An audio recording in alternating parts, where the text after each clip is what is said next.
നമസ്കാരം, P S today YouTube ചാനലിലേക്ക് ഏവർക്കും സ്വാഗതം. സുഹൃത്തുക്കളെ, നമ്മുടെ കമ്പനി ബോർഡ് LGS പരീക്ഷ അതുപോലെ തന്നെ ബിവറേജ് LDC പരീക്ഷകളൊക്കെ എത്തിക്കഴിഞ്ഞു. പ്രിലിംസ് എക്സാമുകൾ പ്രിപ്പയർ ചെയ്യുന്നതിന് വേണ്ടിയിട്ട് നമ്മളൊരു 50 ഡേയ്സ് ചലഞ്ച് ക്ലാസ് ഇവിടെ ആരംഭിക്കാൻ പോവുകയാണ്. കഴിഞ്ഞ വർഷങ്ങളിൽ PSC നടത്തിയ പ്രധാനപ്പെട്ട പ്രിലിമിനറി പരീക്ഷകളിൽ നിന്നുള്ള ക്വസ്റ്റ്യൻ പേപ്പേഴ്സ് അനലൈസ് ചെയ്താണ് നമ്മളുടെ ക്ലാസ്സുകൾ സെറ്റ് ചെയ്തിരിക്കുന്നത്.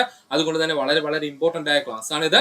അപ്പൊ സുഹൃത്തുക്കളെ, എല്ലാവരും നമ്മുടെ ഈ 50 ഡേയ്സ് ചലഞ്ചിൽ ജോയിൻ ചെയ്യുവാൻ അഭ്യർത്ഥിക്കുന്നു. ക്ലാസ്സിലേക്ക് കടക്കുന്നതിന് മുമ്പ് പുതുതായി വന്ന സുഹൃത്തുക്കൾ ദയവ് ചെയ്ത് നമ്മുടെ ചാനൽ സബ്സ്ക്രൈബ് ചെയ്യുക. അതിനോടൊപ്പം തന്നെ നമ്മുടെ വീഡിയോയ്ക്ക് ലൈക്ക് ചെയ്യാൻ ശ്രമിക്കുക. അതിനോടൊപ്പം ഹൈപ്പ് ചെയ്യാനും ദയവ് ചെയ്ത് സുഹൃത്തുക്കളും ശ്രമിക്കുക.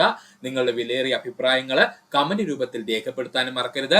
ഒത്തിരി സുഹൃത്തുക്കൾ നമ്മുടെ ടെലഗ്രാം ചാനൽ ഏതാണെന്ന് ചോദിച്ചിട്ടുണ്ടായിരുന്നു. PSC ടുഡേ ഒഫീഷ്യൽ എന്നാണ് നമ്മുടെ ടെലഗ്രാം ചാനലിന്റെ പേര്. PSC ടുഡേ ഒഫീഷ്യൽ എന്നാണ് നമ്മുടെ ടെലഗ്രാം ചാനലിന്റെ പേര്.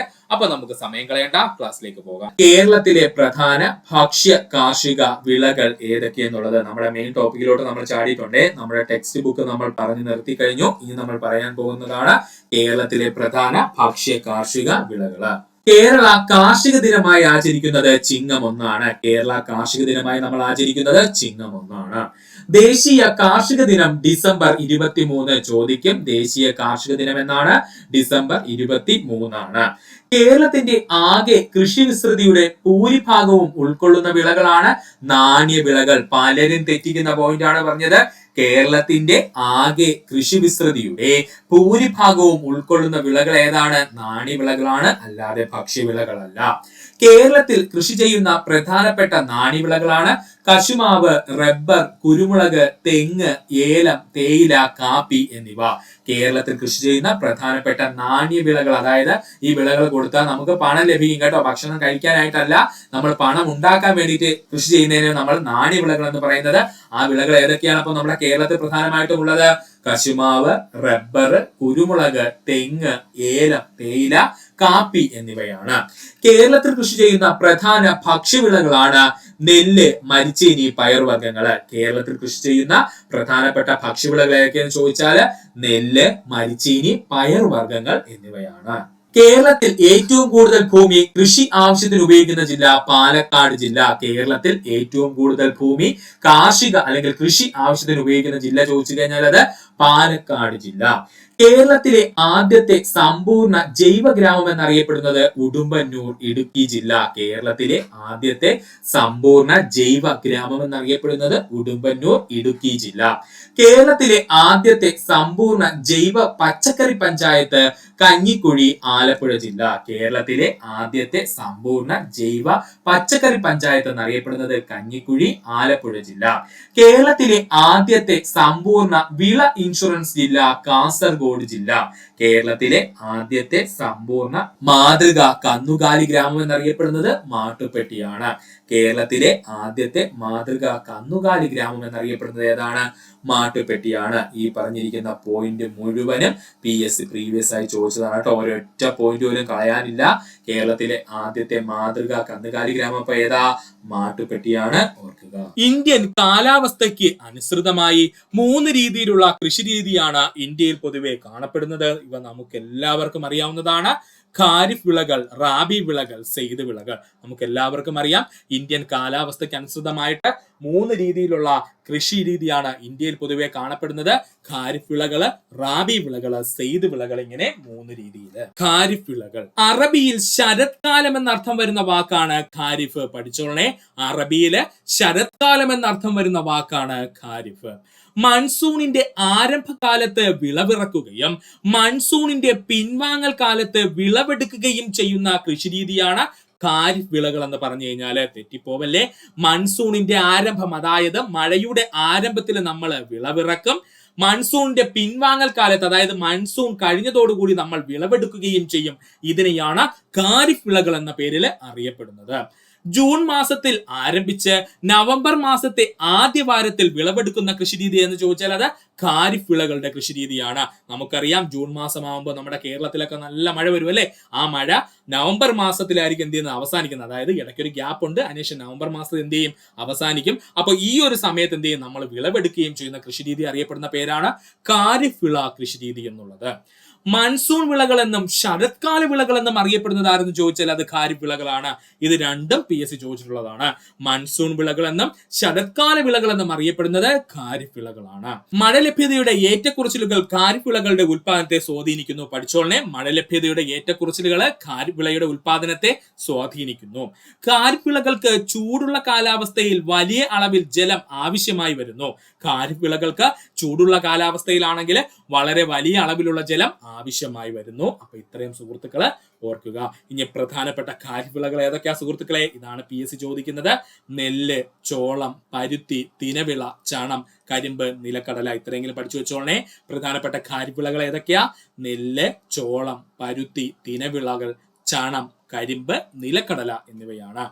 ഒന്നുകൂടി പറയാം സുഹൃത്തുക്കളെ, ശ്രദ്ധിക്കുക. ഖാരിഫ് വിളകളെ പറ്റിയാണ് നമ്മൾ പറഞ്ഞുകൊണ്ടിരുന്നത്. അറബിയിൽ ശരത്കാലം എന്നർത്ഥം വരുന്ന വാക്കാണ് ഖാരിഫ് എന്നുള്ളത്.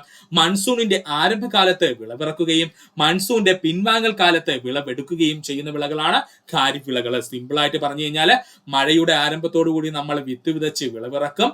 മൺസൂണിന്റെ അവസാനം അല്ലെങ്കിൽ മഴയുടെ അവസാനത്തോടു കൂടി നമ്മൾ വിളവെടുക്കുകയും ചെയ്യും. ഈ കൃഷി രീതിയാണ് ഖാരിഫ് വിളകൾ എന്ന പേരിൽ അറിയപ്പെടുന്നത്. ജൂൺ മാസത്തിൽ ആരംഭിച്ച് നവംബർ മാസത്തെ ആദ്യവാരത്തിൽ വിളവെടുക്കുന്ന കൃഷിരീതിയാണ് ഖാരിഫ് രീതി എന്ന് പറയുന്നത്. ഇതാണ് ഇപ്പോൾ PSC അങ്ങോട്ട് ചോദിച്ചത്. മൺസൂൺ വിളകൾ എന്നും ശരത്കാല വിളകൾ എന്നും അറിയപ്പെടുന്നത് ഖാരിഫ് വിളകളാണ്. മഴ ലഭ്യതയുടെ ഏറ്റക്കുറച്ചിൽ ഖാരിഫ് വിളകളുടെ ഉൽപാദനത്തെ സ്വാധീനിക്കുന്നു. ഖാരിഫ് വിളകൾക്ക് ചൂടുള്ള കാലാവസ്ഥയിൽ വലിയ അളവിലുള്ള ജലം ആവശ്യമായി വരുന്നു. ഇനി പ്രധാനപ്പെട്ട ഖാരിഫ് വിളകൾ ഏതൊക്കെയാ? നെല്ല്, ചോളം, പരുത്തി, തിനവിളകൾ, ചണം, കരിമ്പ്, നിലക്കടല എന്നിവയാണ്. അടുത്തതായി നമുക്ക് പഠിക്കാനുള്ളതാണ് റാബി വിളകൾ. അറബിയിൽ വസന്തകാലം എന്നർത്ഥം വരുന്ന വാക്കാണ് റാബി എന്നുള്ളത്. അറബിയില് വസന്തകാലം എന്നർത്ഥം വരുന്ന വാക്കാണ് റാബി എന്നുള്ളത്. ശൈത്യകാലത്തിന്റെ ആരംഭത്തിൽ വിളവിറക്കുകയും വേനലിന്റെ ആരംഭത്തിൽ വിളവെടുക്കുകയും ചെയ്യുന്ന വിളകളാണ് റാബി വിളകൾ. ശൈത്യകാലത്തിന്റെ ആരംഭത്തിൽ വിളവിറക്കുകയും വേനൽക്കാലത്തിന്റെ ആരംഭത്തിൽ വിളവെടുക്കുകയും ചെയ്യുന്ന വിളകളാണ് റാബി വിളകൾ എന്ന് പറയുന്നത്. ഒന്നുമില്ല, നമ്മുടെ തണുപ്പ് കാലം ആരംഭിക്കുമ്പോൾ വിളവിറക്കും, ചൂട് കാലം ആരംഭിക്കുന്നതിന് മുമ്പേ വിളവെടുക്കുകയും ചെയ്യും. ഇതിനെയാണ് റാബി വിളകൾ എന്നറിയപ്പെടുന്നത്. നവംബർ മാസത്തിന്റെ മധ്യത്തിൽ ആരംഭിച്ച് മാർച്ച് മാസത്തിന്റെ ആരംഭത്തിൽ വിളവെടുക്കുന്ന കൃഷിരീതിയാണ് റാബി വിളകൾ എന്നറിയപ്പെടുന്നത്. നമ്മുടെ കേരളത്തിലെ കാലാവസ്ഥ എന്ന് ചിന്തിച്ചു നോക്കിയേ. നവംബർ മാസമൊക്കെ ആകുമ്പോൾ നല്ല തണുപ്പ് തുടങ്ങും. ആ സമയത്ത് നമ്മൾ എന്ത് ചെയ്യും? വിളവിറക്കുകയും മാർച്ച് മാസം ആകുമ്പോൾ നമ്മുടെ സ്കൂൾ അടയ്ക്കുന്ന ടൈമൊക്കെ ആകുമ്പോൾ നല്ല ചൂടായിരിക്കും അല്ലെ? ആ സമയത്ത് നമ്മൾ വിളവെടുക്കുകയും ചെയ്യും. ഇതിനെയാണ് നമ്മൾ റാബി വിളകൾ എന്ന പേരിൽ വിളിക്കുന്നത്. മൺസൂൺ മഴയ്ക്ക് ശേഷം ആരംഭിക്കുന്ന കൃഷിരീതി എന്നറിയപ്പെടുന്നത് റാബി കൃഷിരീതി. PSC പ്രീവിയസ് ആയി ചോദിച്ച പോയിന്റ് ആണ്. മൺസൂൺ മഴയ്ക്ക് ശേഷം ആരംഭിക്കുന്ന കൃഷിരീതി എന്നറിയപ്പെടുന്നത് റാബി കൃഷിരീതിയാണ്. ശീതകാല അല്ലെങ്കിൽ ശൈത്യകാല വിള കൃഷി എന്നറിയപ്പെടുന്നത് എന്ന് ചോദിച്ചാൽ അത് റാബി വിള കൃഷിരീതിയാണ്. ശീതകാല അല്ലെങ്കിൽ ശൈത്യവിള കൃഷിരീതി എന്നറിയപ്പെടുന്നത് ഏതാ? അത് റാബി വിളകളുടെ കൃഷിരീതിയാണ്. മഴയുടെ ലഭ്യത റാബി വിളകളുടെ ഉൽപാദനത്തെ സ്വാധീനിക്കുന്നില്ല. പഠിച്ചോളനെ, മഴയുടെ ലഭ്യത റാബി വിളകളുടെ ഉൽപാദനത്തെ സ്വാധീനിക്കുന്നില്ല. എന്നിരുന്നാലും അമിതമായ മഴ റാബി വിളകളുടെ നാശത്തിന് കാരണമാകുന്നു. എന്നിരുന്നാലും അമിതമായ മഴ റാബി വിളകളുടെ നാശത്തിന് കാരണമാകുന്നു. അതുകൂടെ ഓർത്തു വെക്കുക. ഇനി പ്രധാനപ്പെട്ട റാബി വിളകൾ നമുക്കൊന്ന് പഠിക്കാം. ഗോതമ്പ്, പുകയില, കടുക്, ബാർലി, ലിങ്സീഡ്, പയറുവർഗ്ഗങ്ങൾ. പഠിച്ചോളനെ, പ്രധാനപ്പെട്ട റാബി വിളകൾ ഏതാണ്? ഗോതമ്പ്, പുകയില, കടുക്, ബാർലി, ലിങ്സീഡ്, പയറുവർഗ്ഗങ്ങൾ. ഇതിൽ ഏറ്റവും കൂടുതൽ PSC ചോദിച്ചിട്ടുള്ളത് ഗോതമ്പ്, പുകയില, കടുക്. ഇത് മൂന്നും വ്യക്തമായിട്ട് പഠിച്ചു വെച്ചോളണം. ഒന്നുകൂടി പറഞ്ഞുതരാം. പ്രധാനപ്പെട്ട റാബി വിളകൾ ഏതൊക്കെയാ? ഗോതമ്പ്, പുകയില, കടുക്, ബാർലി, ലിങ്സീഡ്, പയറുവർഗ്ഗങ്ങൾ. ഇത്രയും കൂടെ സുഹൃത്തുക്കൾ ഒന്ന് പഠിച്ചു വെക്കുക. ഒന്നുകൂടി പറയാം സുഹൃത്തുക്കളെ, ശ്രദ്ധിക്കുക. റാബി വിളകളെ പറ്റിയാണ് നമ്മൾ പറഞ്ഞുകൊണ്ടിരുന്നത്. അറബിയിൽ വസന്തകാലം എന്നർത്ഥം വരുന്ന വാക്കാണ് റാബി എന്നുള്ളത്. ശൈത്യകാലത്തിന്റെ ആരംഭത്തിൽ വിളവിറക്കുകയും വേനൽക്കാലത്തിന്റെ ആരംഭത്തിൽ വിളവെടുക്കുകയും ചെയ്യുന്ന വിളകളാണ് റാബി വിളകൾ എന്നറിയപ്പെടുന്നത്. സിമ്പിൾ ആയിട്ട് പറഞ്ഞു കഴിഞ്ഞാൽ നമ്മുടെ കേരളത്തിൽ തണുപ്പ് തുടങ്ങുമ്പോൾ നമ്മൾ എന്ത് ചെയ്യും? കൃഷി ആരംഭിക്കും. നമ്മുടെ കേരളത്തിൽ ചൂട് കൂടുന്ന സമയത്ത് അല്ലെങ്കിൽ ചൂട് തുടങ്ങുന്ന സമയത്ത് നമ്മുടെ വിളവ് എന്ത് ചെയ്യും? എടുക്കുകയും ചെയ്യും. ഇതിനെയാണ് റാബി വിളകൾ എന്നറിയപ്പെടുന്നത്. നവംബർ മാസത്തിന്റെ മധ്യത്തിൽ ആരംഭിച്ച് മാർച്ച് മാസത്തിന്റെ ആരംഭത്തിൽ വിളവെടുക്കുന്ന കൃഷിരീതിയാണ് റാബി വിളകൾ എന്നറിയപ്പെടുന്നത്. മൺസൂൺ മഴയ്ക്ക് ശേഷം ആരംഭിക്കുന്ന കൃഷിരീതി എന്നറിയപ്പെടുന്നത് റാബി കൃഷിയാണ്. ശീതകാലത്ത് അല്ലെങ്കിൽ ശൈത്യവിള കൃഷി എന്ന പേരിൽ അറിയപ്പെടുന്നത് ആരാ? റാബി വിളകളാണ്. മഴയുടെ ലഭ്യത റാബി വിളകളുടെ ഉൽപാദനത്തെ സ്വാധീനിക്കുന്നില്ല. എന്നിരുന്നാലും അമിതമായ മഴ റാബി വിളകളുടെ നാശത്തിന് കാരണമാകുന്നു. ഇനി പ്രധാനപ്പെട്ട റാബി വിളകൾ നമുക്ക് നോക്കാം. ഗോതമ്പ്, പുകയില, കടുക്, ബാർലി, ലിങ്സീഡ്, പയർവർഗ്ഗങ്ങളാണ്. ഇതിൽ ഗോതമ്പും പുകയിലയും കടുകും നന്നായിട്ട് പഠിക്കാൻ ശ്രമിക്കുക. അടുത്തതായി നമുക്ക് പഠിക്കുവാനുള്ളതാണ് വിളകളാണ് സെയ്ത് വിളകൾ. എന്താ സുഹൃത്തുക്കളെ? സെയ്ത് വിളകൾ. വേനൽക്കാലത്ത് വിളവിറക്കുകയും മൺസൂണിന്റെ ആരംഭത്തോടുകൂടി വിളവെടുക്കുകയും ചെയ്യുന്ന കാർഷിക വിളകളാണ് സെയ്ത് വിളകൾ എന്ന പേരിൽ അറിയപ്പെടുന്നത്. പഠിച്ചോളണേ, ഇമ്പോർട്ടന്റ് ആണ്. വേനൽക്കാലത്ത് വിളവിറക്കുകയും മൺസൂണിന്റെ ആരംഭത്തോടുകൂടി വിളവെടുക്കുകയും ചെയ്യുന്ന കാർഷിക വിളകളാണ് സെയ്ത് വിളകൾ എന്ന് പറയുന്നത്. ഒന്നുമില്ല, ചൂട് സമയത്ത് നമ്മൾ എന്ത് ചെയ്യും? കൃഷി ഇറക്കും. അതിൽ മഴ തുടങ്ങുന്നതിന് തൊട്ട് മുമ്പ് നമ്മൾ എന്ത് ചെയ്യും? വിളവെടുക്കുകയും ചെയ്യും. ഇതിനെ പറയുന്ന പേരാണ് സെയ്ത് വിളകൾ എന്ന്. മാർച്ച് മാസത്തിൽ ആരംഭിച്ച് ജൂൺ മാസത്തിൽ അവസാനിക്കുന്ന കൃഷിരീതിയാണ് വേനൽക്കാല കൃഷിരീതി എന്ന പേരിൽ അറിയപ്പെടുന്നത്. ഇമ്പോർട്ടന്റ് ആണ്. മാർച്ച് മാസത്തിൽ ആരംഭിച്ച് ജൂൺ മാസത്തിൽ അവസാനിക്കുന്ന കൃഷിരീതിയാണിത്. അതുകൊണ്ട് തന്നെ വേനൽക്കാല കൃഷിരീതി എന്നറിയപ്പെടുന്നത് ഏതാണ്? അത് സെയ്ത് വിളകളാണ്. വേനൽക്കാല കൃഷിരീതി എന്നറിയപ്പെടുന്നത് ആരാ? സെയ്ത് വിളകളാണ്. ശ്രദ്ധിച്ചു നോക്കൂ സുഹൃത്തുക്കളെ, നമ്മുടെ കേരളത്തിലെ നമ്മുടെ സ്കൂളിലെ കുട്ടികൾക്കെല്ലാം പരീക്ഷ നടക്കുന്ന സമയത്ത് നല്ല ചൂട് സമയമായിരിക്കും അല്ലെ? ആ സമയത്ത് നമ്മൾ കൃഷി ഇറക്കും. എന്നിട്ട് സ്കൂൾ തുറക്കാറാകുമ്പോൾ അല്ലെങ്കിൽ മഴ ആരംഭിക്കുന്ന സമയത്ത് നമ്മൾ എന്ത് ചെയ്യും? ജൂൺ മാസത്തിൽ നമ്മുടെ വിളവെടുക്കുകയും ചെയ്യും. ഇതിനെയാണ് സെയ്ത് വിളകൾ എന്ന പേരിൽ അറിയപ്പെടുന്നത്. ഖാരിഫ് കൃഷിക്കും റാബി കൃഷിക്കും ഇടയിലായി കൃഷി ചെയ്യുന്നത് കൊണ്ട് തന്നെ ഫില്ലർ വിളകൾ എന്ന പേരിൽ അറിയപ്പെടുന്നത് സെയ്ത് വിളകളാണ്. പഠിച്ചോളനെ, ഖാരിഫ് കൃഷിക്കും റാബി കൃഷിക്കും ഇടയിലായി കൃഷി ചെയ്യുന്നത് കൊണ്ട് തന്നെ ഫില്ലർ വിളകൾ എന്ന പേരിൽ അറിയപ്പെടുന്നത് എന്ന് ചോദിച്ചാൽ അത് സെയ്ത് വിളകളാണ്. ചൂടുള്ളതും വരണ്ടതുമായ കാലാവസ്ഥ വേണ്ട വിളകളാണ് സെയ്ത് വിളകൾ. ചൂടുള്ളതും വരണ്ടതുമായ കാലാവസ്ഥ വേണ്ട വിളകളാണ് സെയ്ത് വിളകൾ എന്നറിയപ്പെടുന്നത്. കൂടുതലായും വടക്കേ ഇന്ത്യയിലാണ് സെയ്ത് വിളകൾ കൃഷി ചെയ്ത് വരുന്നത്. അത് ഇമ്പോർട്ടന്റ് ആണ്. കൂടുതലായിട്ടും വടക്കേ ഇന്ത്യയിലാണ് സെയ്ത് വിളകൾ കൃഷി ചെയ്ത് വരുന്നത്. പ്രധാന സെയ്ത് വിളകൾ എന്ന് ചോദിച്ചാൽ പഴങ്ങളും പച്ചക്കറികളുമാണ് കേട്ടോ. പ്രധാന സെയ്ത് വിളകൾ ഏതാണ്? പഴങ്ങളും പച്ചക്കറികളുമാണ്. ഒന്നുകൂടി പറയാം സുഹൃത്തുക്കളെ, ശ്രദ്ധിക്കുക. സെയ്ത് വിളകളെ പറ്റിയാണ് നമ്മൾ പറഞ്ഞുകൊണ്ടിരുന്നത്. വേനൽക്കാലത്ത് വിളവിറക്കുകയും മൺസൂണിന്റെ ആരംഭത്തോടുകൂടി വിളവെടുക്കുകയും ചെയ്യുന്ന കാർഷിക വിളകളാണ് സെയ്ത് വിളകൾ. മാർച്ച് മാസത്തിൽ ആരംഭിച്ച് ജൂൺ മാസത്തിന്റെ അവസാനിക്കുന്ന കൃഷിരീതിയാണ് സെയ്ത് വിള കൃഷിരീതി എന്നറിയപ്പെടുന്നത്. വേനൽക്കാല കൃഷിരീതി എന്നറിയപ്പെടുന്നത് സെയ്ത് വിള കൃഷിരീതിയാണ്. ഖാരിഫ് കൃഷിക്കും റാബി കൃഷിക്കും ഇടയിൽ കൃഷി ചെയ്യുന്നത് കൊണ്ട് തന്നെ ഫില്ലർ വിളകൾ എന്ന പേരിൽ അറിയപ്പെടുന്നത് ആരെന്ന് ചോദിച്ചാൽ അത് സെയ്ത് വിളകളാണ്. ചൂടുള്ളതും വരണ്ടതുമായ കാലാവസ്ഥ വേണ്ട വിള ഇനങ്ങളാണ് സെയ്ത് വിളകൾ എന്ന് പറയുന്നത്. കൂടുതലായും വടക്കേ ഇന്ത്യയിലാണ് സെയ്ത് വിളകൾ കൃഷി ചെയ്തു വരുന്നത്. പഠിക്കുക. പ്രധാനമായിട്ടുള്ള സെയ്ത് വിളകൾ ഏതൊക്കെയാ? നമ്മുടെ പഴങ്ങളും പച്ചക്കറികളും എല്ലാം സെയ്ത് വിളയ്ക്ക് ഉദാഹരണമാണ്. ഇനി നമ്മുടെ കേരളത്തിൽ കൃഷി ചെയ്യുന്ന പ്രധാനപ്പെട്ട ഭക്ഷ്യവിളയായിട്ടുള്ള നെല്ലിനെ പറ്റിയാണ് നമ്മൾ നോക്കാൻ പോകുന്നത്. ശ്രദ്ധിക്കുക. നെല്ല് കേരളത്തിൽ ഏറ്റവും കൂടുതൽ കൃഷി ചെയ്യുന്ന കാർഷിക വിള എന്നറിയപ്പെടുന്നത് നെല്ലാണ്. കേരളത്തിൽ ഏറ്റവും കൂടുതൽ കൃഷി ചെയ്യുന്ന കാർഷിക വിള എന്നറിയപ്പെടുന്നത് ആരെയാ? നെല്ലിനെയാണ്. കേരളത്തിന്റെ മുഖ്യ ഭക്ഷ്യവിള എന്നറിയപ്പെടുന്നത് നെല്ലാണ്. കേരളത്തിന്റെ മുഖ്യ ഭക്ഷ്യവിള എന്നറിയപ്പെടുന്നത് നെല്ലാണ്. നെൽകൃഷിക്ക് അനുയോജ്യമായ താപനില 24 ഡിഗ്രി സെൽഷ്യസ് ആണ്. കഴിഞ്ഞ LGS ചോദിച്ചതാണ്. നെൽകൃഷിക്ക് അനുയോജ്യമായ താപനില എന്നറിയപ്പെടുന്നത് 24 ഡിഗ്രി സെൽഷ്യസ് ആണ്. നെൽകൃഷിക്ക് അനുയോജ്യമായ മണ്ണ് എക്കൽ മണ്ണാണ്. നെൽകൃഷിക്ക് അനുയോജ്യമായ മണ്ണിനം ഏതാണ്? എക്കൽ മണ്ണാണ്. നെൽകൃഷിക്ക് അനുയോജ്യമായ മഴയുടെ അളവ് 150 സെന്റിമീറ്റർ കൂടുതൽ മഴ വേണം. നെൽകൃഷിക്ക് അനുയോജ്യമായ മഴയുടെ അളവ് എത്രയാണ്? 150 സെന്റിമീറ്ററിൽ കൂടുതൽ മഴ വേണ്ട പ്രദേശമായിരിക്കണം. കേരളത്തിൽ ഏറ്റവും കൂടുതൽ നെല്ലുൽപാദിപ്പിക്കുന്ന ജില്ല പാലക്കാട് ജില്ല. കേരളത്തിൽ ഏറ്റവും കൂടുതൽ നെല്ലുൽപാദിപ്പിക്കുന്ന ജില്ല പാലക്കാട് ജില്ലയാണ്. കേരളത്തിൽ ഉൽപാദിപ്പിക്കുന്ന നെല്ലിന്റെ 39% എവിടെ നിന്നാ? പാലക്കാട് ജില്ലയിൽ നിന്നാണ് കേട്ടോ. അപ്പൊ കേരളത്തിൽ ഏറ്റവും കൂടുതൽ നെല്ലുൽപാദിപ്പിക്കുന്ന ജില്ല ചോദിച്ചാൽ പാലക്കാട് ജില്ലയാണ്. കേരളത്തിലെ മൊത്തം നെല്ലുൽപാദനത്തിന്റെ 39% പാലക്കാട് ജില്ലയിൽ നിന്നാണ്. കേരളത്തിന്റെ നെൽക്കിണ്ണം എന്നറിയപ്പെടുന്ന ജില്ല പാലക്കാട് ജില്ല. കേരളത്തിന്റെ നെൽക്കിണ്ണം എന്നറിയപ്പെടുന്ന ജില്ല ഏതാണ്? പാലക്കാട് ജില്ലയാണ്. കേരളത്തിൽ രണ്ടാമത് ഏറ്റവും കൂടുതൽ നെല്ല് ഉൽപ്പാദിപ്പിക്കുന്ന ജില്ല ചോദിച്ചാൽ അത് ആലപ്പുഴ ജില്ലയാണ്. 20% നെല്ലും ഉൽപ്പാദിപ്പിക്കുന്നത് ആലപ്പുഴയിൽ നിന്നാണ്. കേരളത്തിൽ രണ്ടാമത് ഏറ്റവും കൂടുതൽ നെല്ല് ഉൽപ്പാദിപ്പിക്കുന്ന ജില്ല ഏതാ? ആലപ്പുഴ ജില്ലയാണ്. ഏകദേശം കേരളത്തിൽ ഉൽപ്പാദിപ്പിക്കുന്ന നെല്ലിന്റെ 20% ഉൽപ്പാദിപ്പിക്കുന്ന എവിടെ നിന്നാ? ആലപ്പുഴ ജില്ലയിൽ നിന്നാണ്. ഇനി ഇവിടെ നിന്ന് സുഹൃത്തുക്കൾക്ക് ഡൗട്ട് ഉള്ള മറ്റൊരു പോയിന്റ് പറഞ്ഞുതരാം. കേരളത്തിൽ ഏറ്റവും കുറവ് നെല്ല് ഉൽപ്പാദിപ്പിക്കുന്ന 2 ജില്ലകളാണ്. അതിൽ ഒന്ന് എന്ന് ചോദിച്ചാൽ അത് ഇടുക്കി ജില്ലയാണ്. മറ്റേയാളെന്ന് ചോദിച്ചാൽ അത് പത്തനംതിട്ട ജില്ലയാണ്. ഓർക്കുക, കേരളത്തിലെ 2 ജില്ലകളിൽ ഏറ്റവും കുറച്ച് നെല്ല് ഉൽപ്പാദിപ്പിക്കപ്പെടുന്നുണ്ട്. അത് ഏതെന്ന് ചോദിച്ചു കഴിഞ്ഞാൽ ഒന്ന് ഇടുക്കി ജില്ലയും മറ്റൊരാൾ ആരാണ്? പത്തനംതിട്ട ജില്ലയുമാണ്. തിരുവിതാംകൂറിന്റെ നെല്ലറ എന്ന് അറിയപ്പെട്ടിരുന്നതും ഇപ്പോൾ കന്യാകുമാരി ജില്ലയിൽ ഉൾപ്പെടുന്നതുമായ പ്രദേശം നാഞ്ചിനാട്. തിരുവിതാംകൂറിന്റെ നെല്ലറ എന്ന് അറിയപ്പെട്ടിരുന്നതും ഇപ്പോൾ കന്യാകുമാരി ജില്ലയിൽ ഉൾപ്പെട്ടതുമായ പ്രദേശം ഏതാണ്? നാഞ്ചിനാടാണ്. കേരളത്തിന്റെ നെല്ലറ, കേരളത്തിന്റെ സംഭരണശാല, കേരളത്തിന്റെ നെതർലൻഡ്സ്, കേരളത്തിന്റെ ഹോളണ്ട് എന്നിങ്ങനെ അറിയപ്പെടുന്ന പ്രദേശം ഏതാണ്? കുട്ടനാടാണ്. ഇത് മുഴുവനും PSC ഒരുപാട് തവണ പ്രീവിയസ് ആയി ചോദിച്ചതാണ്, ശ്രദ്ധിക്കണം.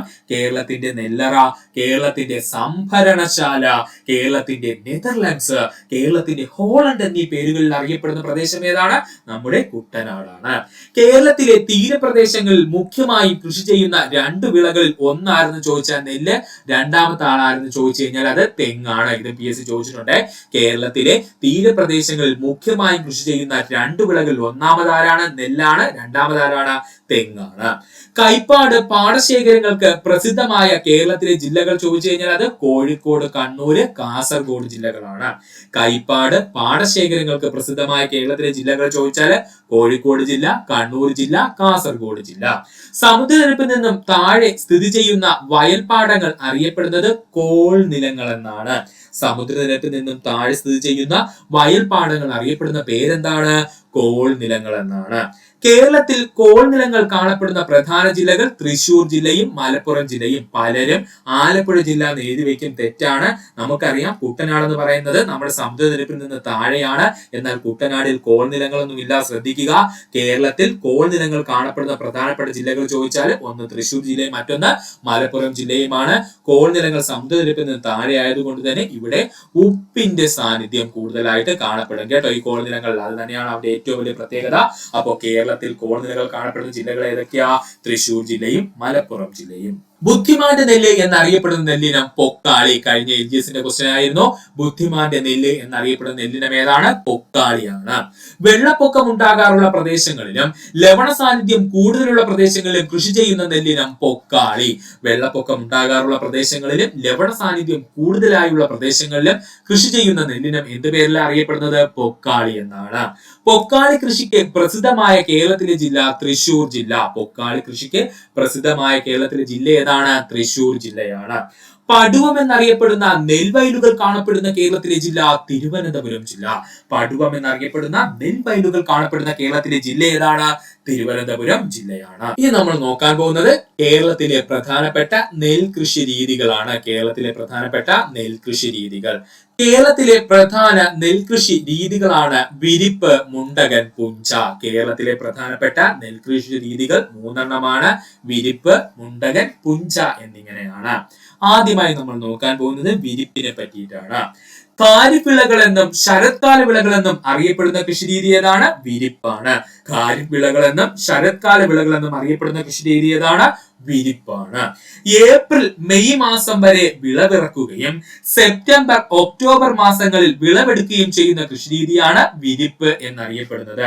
ഏപ്രിൽ മെയ് മാസത്തിൽ വിളവിറക്കുകയും അതുപോലെ സെപ്റ്റംബർ ഒക്ടോബർ മാസങ്ങളിൽ വിളവെടുക്കുകയും ചെയ്യുന്ന കൃഷിരീതിയാണ് വിരിപ്പ് കൃഷി എന്ന് അറിയപ്പെടുന്നത്. വിരിപ്പ് കൃഷി ചെയ്യുന്ന മലയാള മാസം കന്നിമാസം. വിരിപ്പ് കൃഷി ചെയ്യുന്ന മലയാള മാസം ചോദിച്ചാൽ അത് കന്നിമാസമാണ്.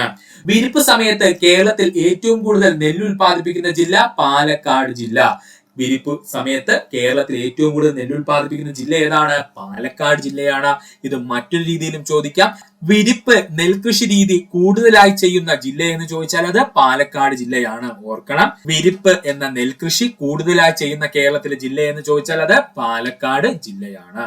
അടുത്തതാണ് മുണ്ടകൻ നെൽകൃഷി രീതി. മുണ്ടകൻ കൃഷി രീതി. ശീതകാല കൃഷി എന്നറിയപ്പെടുന്നത് മുണ്ടകൻ. ശീതകാല കൃഷി എന്നറിയപ്പെടുന്നത് ആരെയാണ്? മുണ്ടകനെയാണ്. രണ്ടാം വിള എന്നറിയപ്പെടുന്ന നെൽകൃഷി മുണ്ടകനാണ്. രണ്ടാം വിള എന്ന പേരിൽ അറിയപ്പെടുന്ന നെൽകൃഷി ഏതാണ്? മുണ്ടകനാണ്. അങ്ങനെയാണ് നിങ്ങൾക്ക് സ്വാഭാവികമായിട്ടും ഒരു സംശയം ഉണ്ടാകും. ഒന്നാം വിള എന്ന പേരിൽ അറിയപ്പെടുന്നത് ആരും ചോദിച്ചാൽ അത് വിരിപ്പാണ് കേട്ടോ. ഓർക്കണേ, അവിടെ പറയാൻ വിട്ടുപോയതാണ്.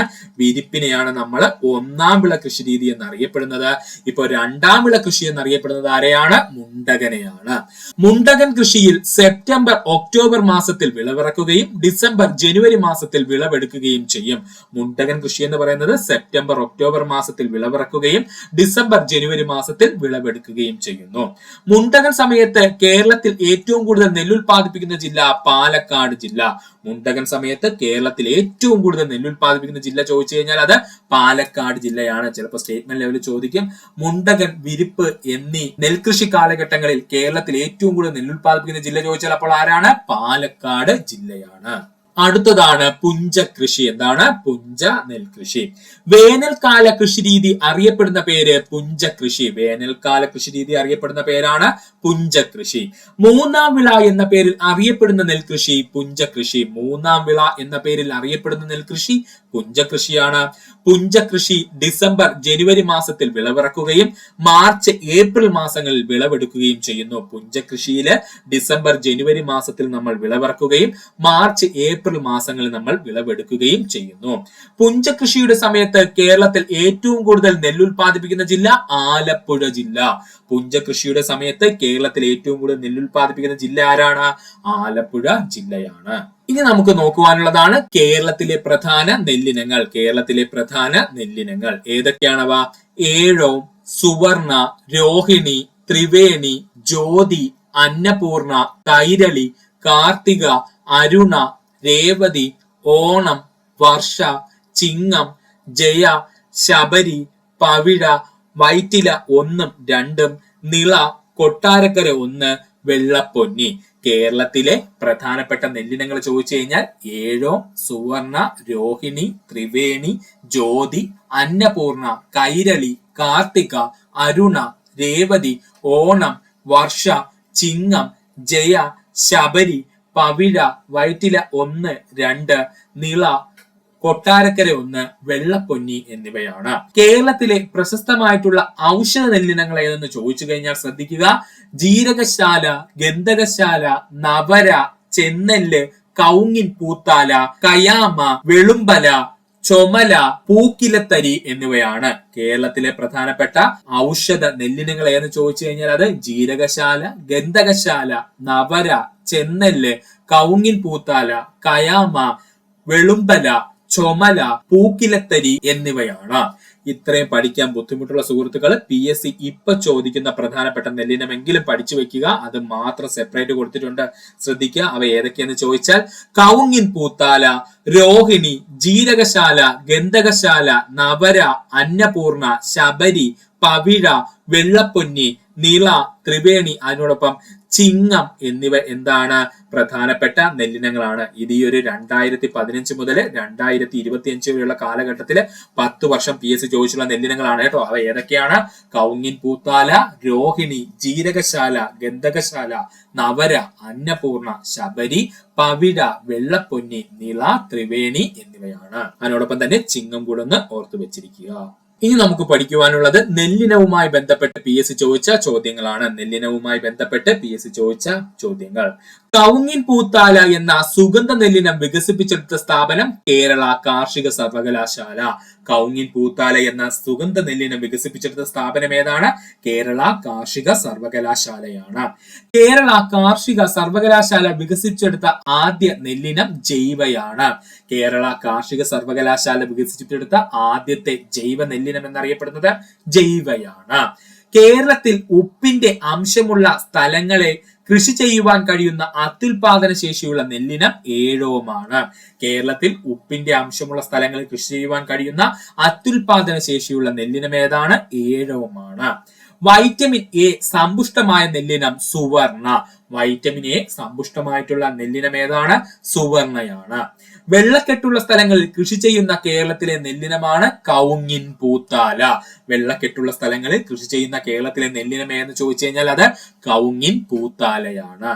പ്രമേഹ രോഗികൾക്ക് കഴിക്കുവാൻ നിർദ്ദേശിക്കുന്ന ഔഷധ നെല്ലിനം കൗങ്ങിൻ പൂത്താല. കഴിഞ്ഞ LGSന്റെ ക്വസ്റ്റ്യൻ ആണ്. പ്രമേഹ രോഗികൾക്ക് കഴിക്കുവാൻ നിർദ്ദേശിക്കുന്ന ഔഷധ നെല്ലിനം ഏതാണ്?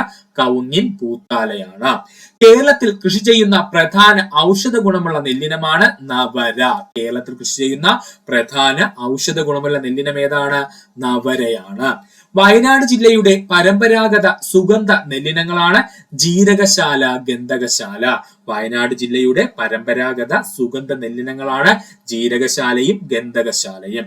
പാലക്കാടൻ മട്ട ഏത് കാർഷിക വിളയുമായി ബന്ധപ്പെട്ടിരിക്കുന്നു? നെല്ലുമായി ബന്ധപ്പെട്ടിരിക്കുന്നു. LDCയുടെ ക്വസ്റ്റ്യൻ ആയിരുന്നു. പാലക്കാടൻ മട്ട ഏത് കാർഷിക വിളയുമായി ബന്ധപ്പെട്ടിരിക്കുന്നു? നെല്ലുമായി ബന്ധപ്പെട്ടിരിക്കുന്നു. കേരളത്തിൽ ഏറ്റവും കൂടുതൽ കൃഷി ചെയ്യപ്പെടുന്ന നെല്ലിനം ജ്യോതിയാണ്. തെറ്റിപ്പോവരുത്. കേരളത്തിൽ ഏറ്റവും കൂടുതൽ കൃഷി ചെയ്യപ്പെടുന്ന നെല്ലിനം ഏതാണ്? ജ്യോതി എന്ന നെല്ലിനമാണ്. ഇനി നമുക്ക് നോക്കുവാനുള്ളതാണ് കേരളത്തിലെ പ്രധാന നെല്ല് ഗവേഷണ കേന്ദ്രങ്ങൾ. കേരളത്തിലെ പ്രധാന നെല്ല് ഗവേഷണ കേന്ദ്രങ്ങൾ വയറ്റില, എറണാകുളം. വയറ്റില നെല്ല് ഗവേഷണ കേന്ദ്രം സ്ഥിതി ചെയ്യുന്ന ജില്ല എറണാകുളം ജില്ല. കായംകുളം നെല്ല് ഗവേഷണ കേന്ദ്രം സ്ഥിതി ചെയ്യുന്ന ജില്ല ആലപ്പുഴ ജില്ല, അല്ലാതെ കൊല്ലം ജില്ല അല്ലേ. ശ്രദ്ധിച്ചോളണേ. കായംകുളം നെല്ല് ഗവേഷണ കേന്ദ്രം സ്ഥിതി ചെയ്യുന്ന ജില്ല ആലപ്പുഴ ജില്ല. പട്ടാമ്പി നെല്ല് ഗവേഷണ കേന്ദ്രം സ്ഥിതി ചെയ്യുന്ന ജില്ല പാലക്കാട് ജില്ല. പട്ടാമ്പി നെല്ല് ഗവേഷണ കേന്ദ്രം സ്ഥിതി ചെയ്യുന്ന ജില്ല ഏതാണ്? പാലക്കാട് ജില്ലയാണ്. കൊമ്പ് നെല്ല് ഗവേഷണ കേന്ദ്രം സ്ഥിതി ചെയ്യുന്ന ജില്ല ഏതാണ്? ആലപ്പുഴ ജില്ലയാണ്. അപ്പൊ ഒന്നുകൂടി പറയാൻ ശ്രദ്ധിച്ചിരുന്നോളെ. വയറ്റില നെല്ല് ഗവേഷണ കേന്ദ്രം എറണാകുളം ജില്ല, കായംകുളം നെല്ല് ഗവേഷണ കേന്ദ്രം ആലപ്പുഴ ജില്ല, പട്ടാമ്പി നെല്ല് ഗവേഷണ കേന്ദ്രം പാലക്കാട് ജില്ല, മങ്കൊമ്പ് നെല്ല് ഗവേഷണ കേന്ദ്രം ആലപ്പുഴ ജില്ല. ഇങ്ങനെ 4 പ്രധാനപ്പെട്ട നെല്ല് ഗവേഷണ കേന്ദ്രങ്ങളാണ് കേരളത്തിലുള്ളത്. പൊക്കാളി കൃഷിക്ക് ശ്രദ്ധ കേന്ദ്രീകരിച്ചിരിക്കുന്ന കേരളത്തിലെ നെല്ല് ഗവേഷണ കേന്ദ്രം വയറ്റിലയാണ്. ഓർക്കണം, പൊക്കാളി കൃഷിയെ ശ്രദ്ധ കേന്ദ്രീകരിച്ചിരിക്കുന്ന കേരളത്തിലെ നെല്ല് ഗവേഷണ കേന്ദ്രം ഏതാണ്? വയറ്റില നെല്ല് ഗവേഷണ കേന്ദ്രമാണ്. തീരദേശത്തെ ഉപ്പുരസമുള്ള വെള്ളത്തിൽ വളരാൻ കഴിയുന്ന നെല്ലിനങ്ങൾ ഉൽപ്പാദിപ്പിക്കുന്ന കേരളത്തിലെ നെല്ല് ഗവേഷണ കേന്ദ്രം എന്ന് ചോദിച്ചാൽ അത് വയറ്റില നെല്ല് ഗവേഷണ കേന്ദ്രമാണ്. അവനാണ് കേട്ടോ പൊക്കാളി. തീരദേശത്തെ ഉപ്പുരസമുള്ള വെള്ളത്തിൽ വളരാൻ കഴിയുന്ന നെല്ലിനങ്ങൾ ഉൽപ്പാദിപ്പിച്ച കേരളത്തിലെ നെല്ല് ഗവേഷണ കേന്ദ്രം എന്ന് ചോദിച്ചാൽ അത് വയറ്റില നെല്ല് ഗവേഷണ കേന്ദ്രമാണ്. കുട്ടനാടൻ പാടശേഖരങ്ങൾക്ക് അനുയോജ്യമായ വിത്തുകൾ വികസിപ്പിക്കുന്നതിന് പ്രശസ്തമായ നെല്ല് ഗവേഷണ കേന്ദ്രം ഏതാണ്? മങ്കൊമ്പ് നെല്ല് ഗവേഷണ കേന്ദ്രമാണ്. കുട്ടനാടൻ പാടശേഖരങ്ങൾക്ക് അനുയോജ്യമായ വിത്തുകൾ വികസിപ്പിക്കുന്നതിന് പ്രശസ്തമായ നെല്ല് ഗവേഷണ കേന്ദ്രം ഏതാണ്? അത് മങ്കൊമ്പ് നെല്ല് ഗവേഷണ കേന്ദ്രമാണ്. കേരളത്തിൽ ഏറ്റവും പഴയതും ഏറ്റവും പ്രധാനപ്പെട്ടതുമായ നെല്ല് ഗവേഷണ കേന്ദ്രം ഏതാ? പട്ടാമ്പി നെല്ല് ഗവേഷണ കേന്ദ്രമാണ്. മറക്കല്ലേ. കേരളത്തിലെ ഏറ്റവും പഴക്കം ചെന്നതും ഏറ്റവും പ്രധാനപ്പെട്ടതുമായ നെല്ല് ഗവേഷണ കേന്ദ്രം എന്നറിയപ്പെടുന്നത് പട്ടാമ്പി നെല്ല് ഗവേഷണ കേന്ദ്രമാണ്. കേരളത്തിൽ ഏറ്റവും കൂടുതൽ കൃഷി ചെയ്യപ്പെടുന്ന ജ്യോതി നെല്ലിനം വികസിപ്പിച്ചെടുത്ത നെല്ല് ഗവേഷണ കേന്ദ്രം പട്ടാമ്പി നെല്ല് ഗവേഷണ കേന്ദ്രം. കേരളത്തിൽ ഏറ്റവും കൂടുതൽ കൃഷി ചെയ്യപ്പെടുന്ന ജ്യോതി എന്ന നെല്ലിനം വികസിപ്പിച്ചെടുത്ത നെല്ല് ഗവേഷണ കേന്ദ്രം ചോദിച്ചു കഴിഞ്ഞാൽ അത് പട്ടാമ്പി നെല്ല് ഗവേഷണ കേന്ദ്രമാണ്. മണൽ കലർന്ന മണ്ണിലെ നെൽകൃഷിയെ കുറിച്ച് ഗവേഷണം നടത്തുന്ന കേരളത്തിലെ ഏക നെല്ല് ഗവേഷണ കേന്ദ്രം എന്ന് ചോദിച്ചാൽ അത് കായംകുളം നെല്ല് ഗവേഷണ കേന്ദ്രമാണ്. ഇതൊക്കെ അടിപൊളി ക്വസ്റ്റ്യൻസ് ആണ്. മണൽ കലർന്ന മണ്ണിലെ നെൽകൃഷിയെ കുറിച്ച് ഗവേഷണം നടത്തുന്ന കേരളത്തിലെ ഏക നെല്ല് ഗവേഷണ കേന്ദ്രം ഏതാണ്? കായംകുളം നെല്ല് ഗവേഷണ കേന്ദ്രമാണ്. ഇനി നമ്മളുടെ ക്ലാസിന്റെ അവസാന ഭാഗത്തിലേക്ക് പോവുകയാണ്. ശ്രദ്ധിക്കുക. ഭൗമ സൂചിക പദവി ലഭിച്ച നെല്ലിനങ്ങളെയാണ് നമ്മൾ ഇനി നോക്കാൻ പോകുന്നത്. ഇത് സ്ഥിരം PSC ചോദിക്കുന്ന ഒരു ചോദ്യമാണ്. ശ്രദ്ധിക്കുക. ഭൗമ സൂചിക പദവി ലഭിച്ച നെല്ലിനങ്ങൾ: ഞവര അരി, വയനാട് ജീരകശാല അരി, വയനാട് ഗന്ധകശാല അരി, കൈപ്പാട് അരി, പാലക്കാടൻ മട്ടയരി. ഇങ്ങനെ 5 പ്രധാന നെല്ല് വെറൈറ്റി അല്ലെങ്കിൽ അരികൾക്ക് നമുക്ക് ഭൗമ സൂചിക പദവി ലഭിച്ചിട്ടുണ്ട്. അപ്പൊ ഏതൊക്കെയാ കേരളത്തിൽ നിന്നും ഭൗമ സൂചിക പദവി ലഭിച്ച നെല്ലിനങ്ങള്? ഒന്ന് ഞവരയരി, ഒന്ന് വയനാട് ജീരകശാല, വയനാട് തന്നെയുള്ള ഗന്ധകശാല അരി, അതുപോലെ കൈപ്പാടരി, പാലക്കാടൻ മട്ടയരി. ഇത്രയ്ക്കുമാണ് ഭൗമ സൂചിക പദവി ലഭിച്ചിട്ടുള്ള നെല്ലിനങ്ങൾ. ഈ പറഞ്ഞിരിക്കുന്ന 5 എണ്ണവും പഠിച്ചു വെച്ചിരിക്കണം. ഇതിൽ ഏതെങ്കിലും ഒരെണ്ണം PSC ഉറപ്പായിട്ടും ചോദിക്കും. വിള സംവിധാനങ്ങൾ എന്താണ്? വിള സംവിധാനങ്ങൾ അല്ലെങ്കിൽ ഏതൊക്കെ രീതിയിൽ നമുക്ക് വിളകൾ കൃഷി ചെയ്യാം അതിനെയാണ് വിള സംവിധാനങ്ങൾ എന്ന് പറയുന്നത്. പ്രധാനമായും 3 രീതിയിലാണ് നമുക്ക് വിളകൾ കൃഷി ചെയ്യാൻ സാധിക്കുന്നത്.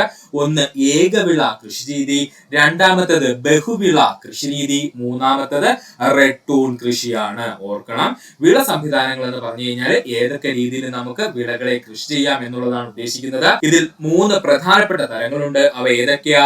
ഏകവിള കൃഷി രീതി, രണ്ടാമത്തേത് ബഹുവിള കൃഷി രീതി, മൂന്നാമത്തേത് റെഡ് ടൂൺ കൃഷി രീതി. ആദ്യം നമുക്ക് നോക്കാം ഏകവിള കൃഷി രീതി അഥവാ മോണോക്രോപ്പിംഗ്. ഏകവിള കൃഷി രീതി അഥവാ മോണോക്രോപ്പിംഗ്. ഒരു കൃഷിയിടത്തിൽ ഒരു സമയത്ത് ഒരു വിള കൃഷി ചെയ്യുന്ന രീതിയാണ് ഏകവിള കൃഷി എന്നറിയപ്പെടുന്നത്. ഒരു കൃഷിയിടത്തില് ഒരു സമയത്ത് ഒരു വിള മാത്രം കൃഷി ചെയ്യുവാണെന്നുണ്ടെങ്കിൽ അതിന് നമ്മൾ വിളിക്കുന്ന പേരാണ് ഏകവിള കൃഷി രീതി. പ്രധാനമായും കയറ്റുമതി ലക്ഷ്യമാക്കിയുള്ള വിള സംവിധാനം അറിയപ്പെടുന്ന പേരാണ് ഏകവിള കൃഷി രീതി. പ്രധാനമായിട്ടും കയറ്റുമതി ലക്ഷ്യമാക്കിക്കൊണ്ടുള്ള വിള സംവിധാനം അറിയപ്പെടുന്ന പേരാണ് എന്ത്? ഏകവിള കൃഷി രീതി എന്നുള്ളത്.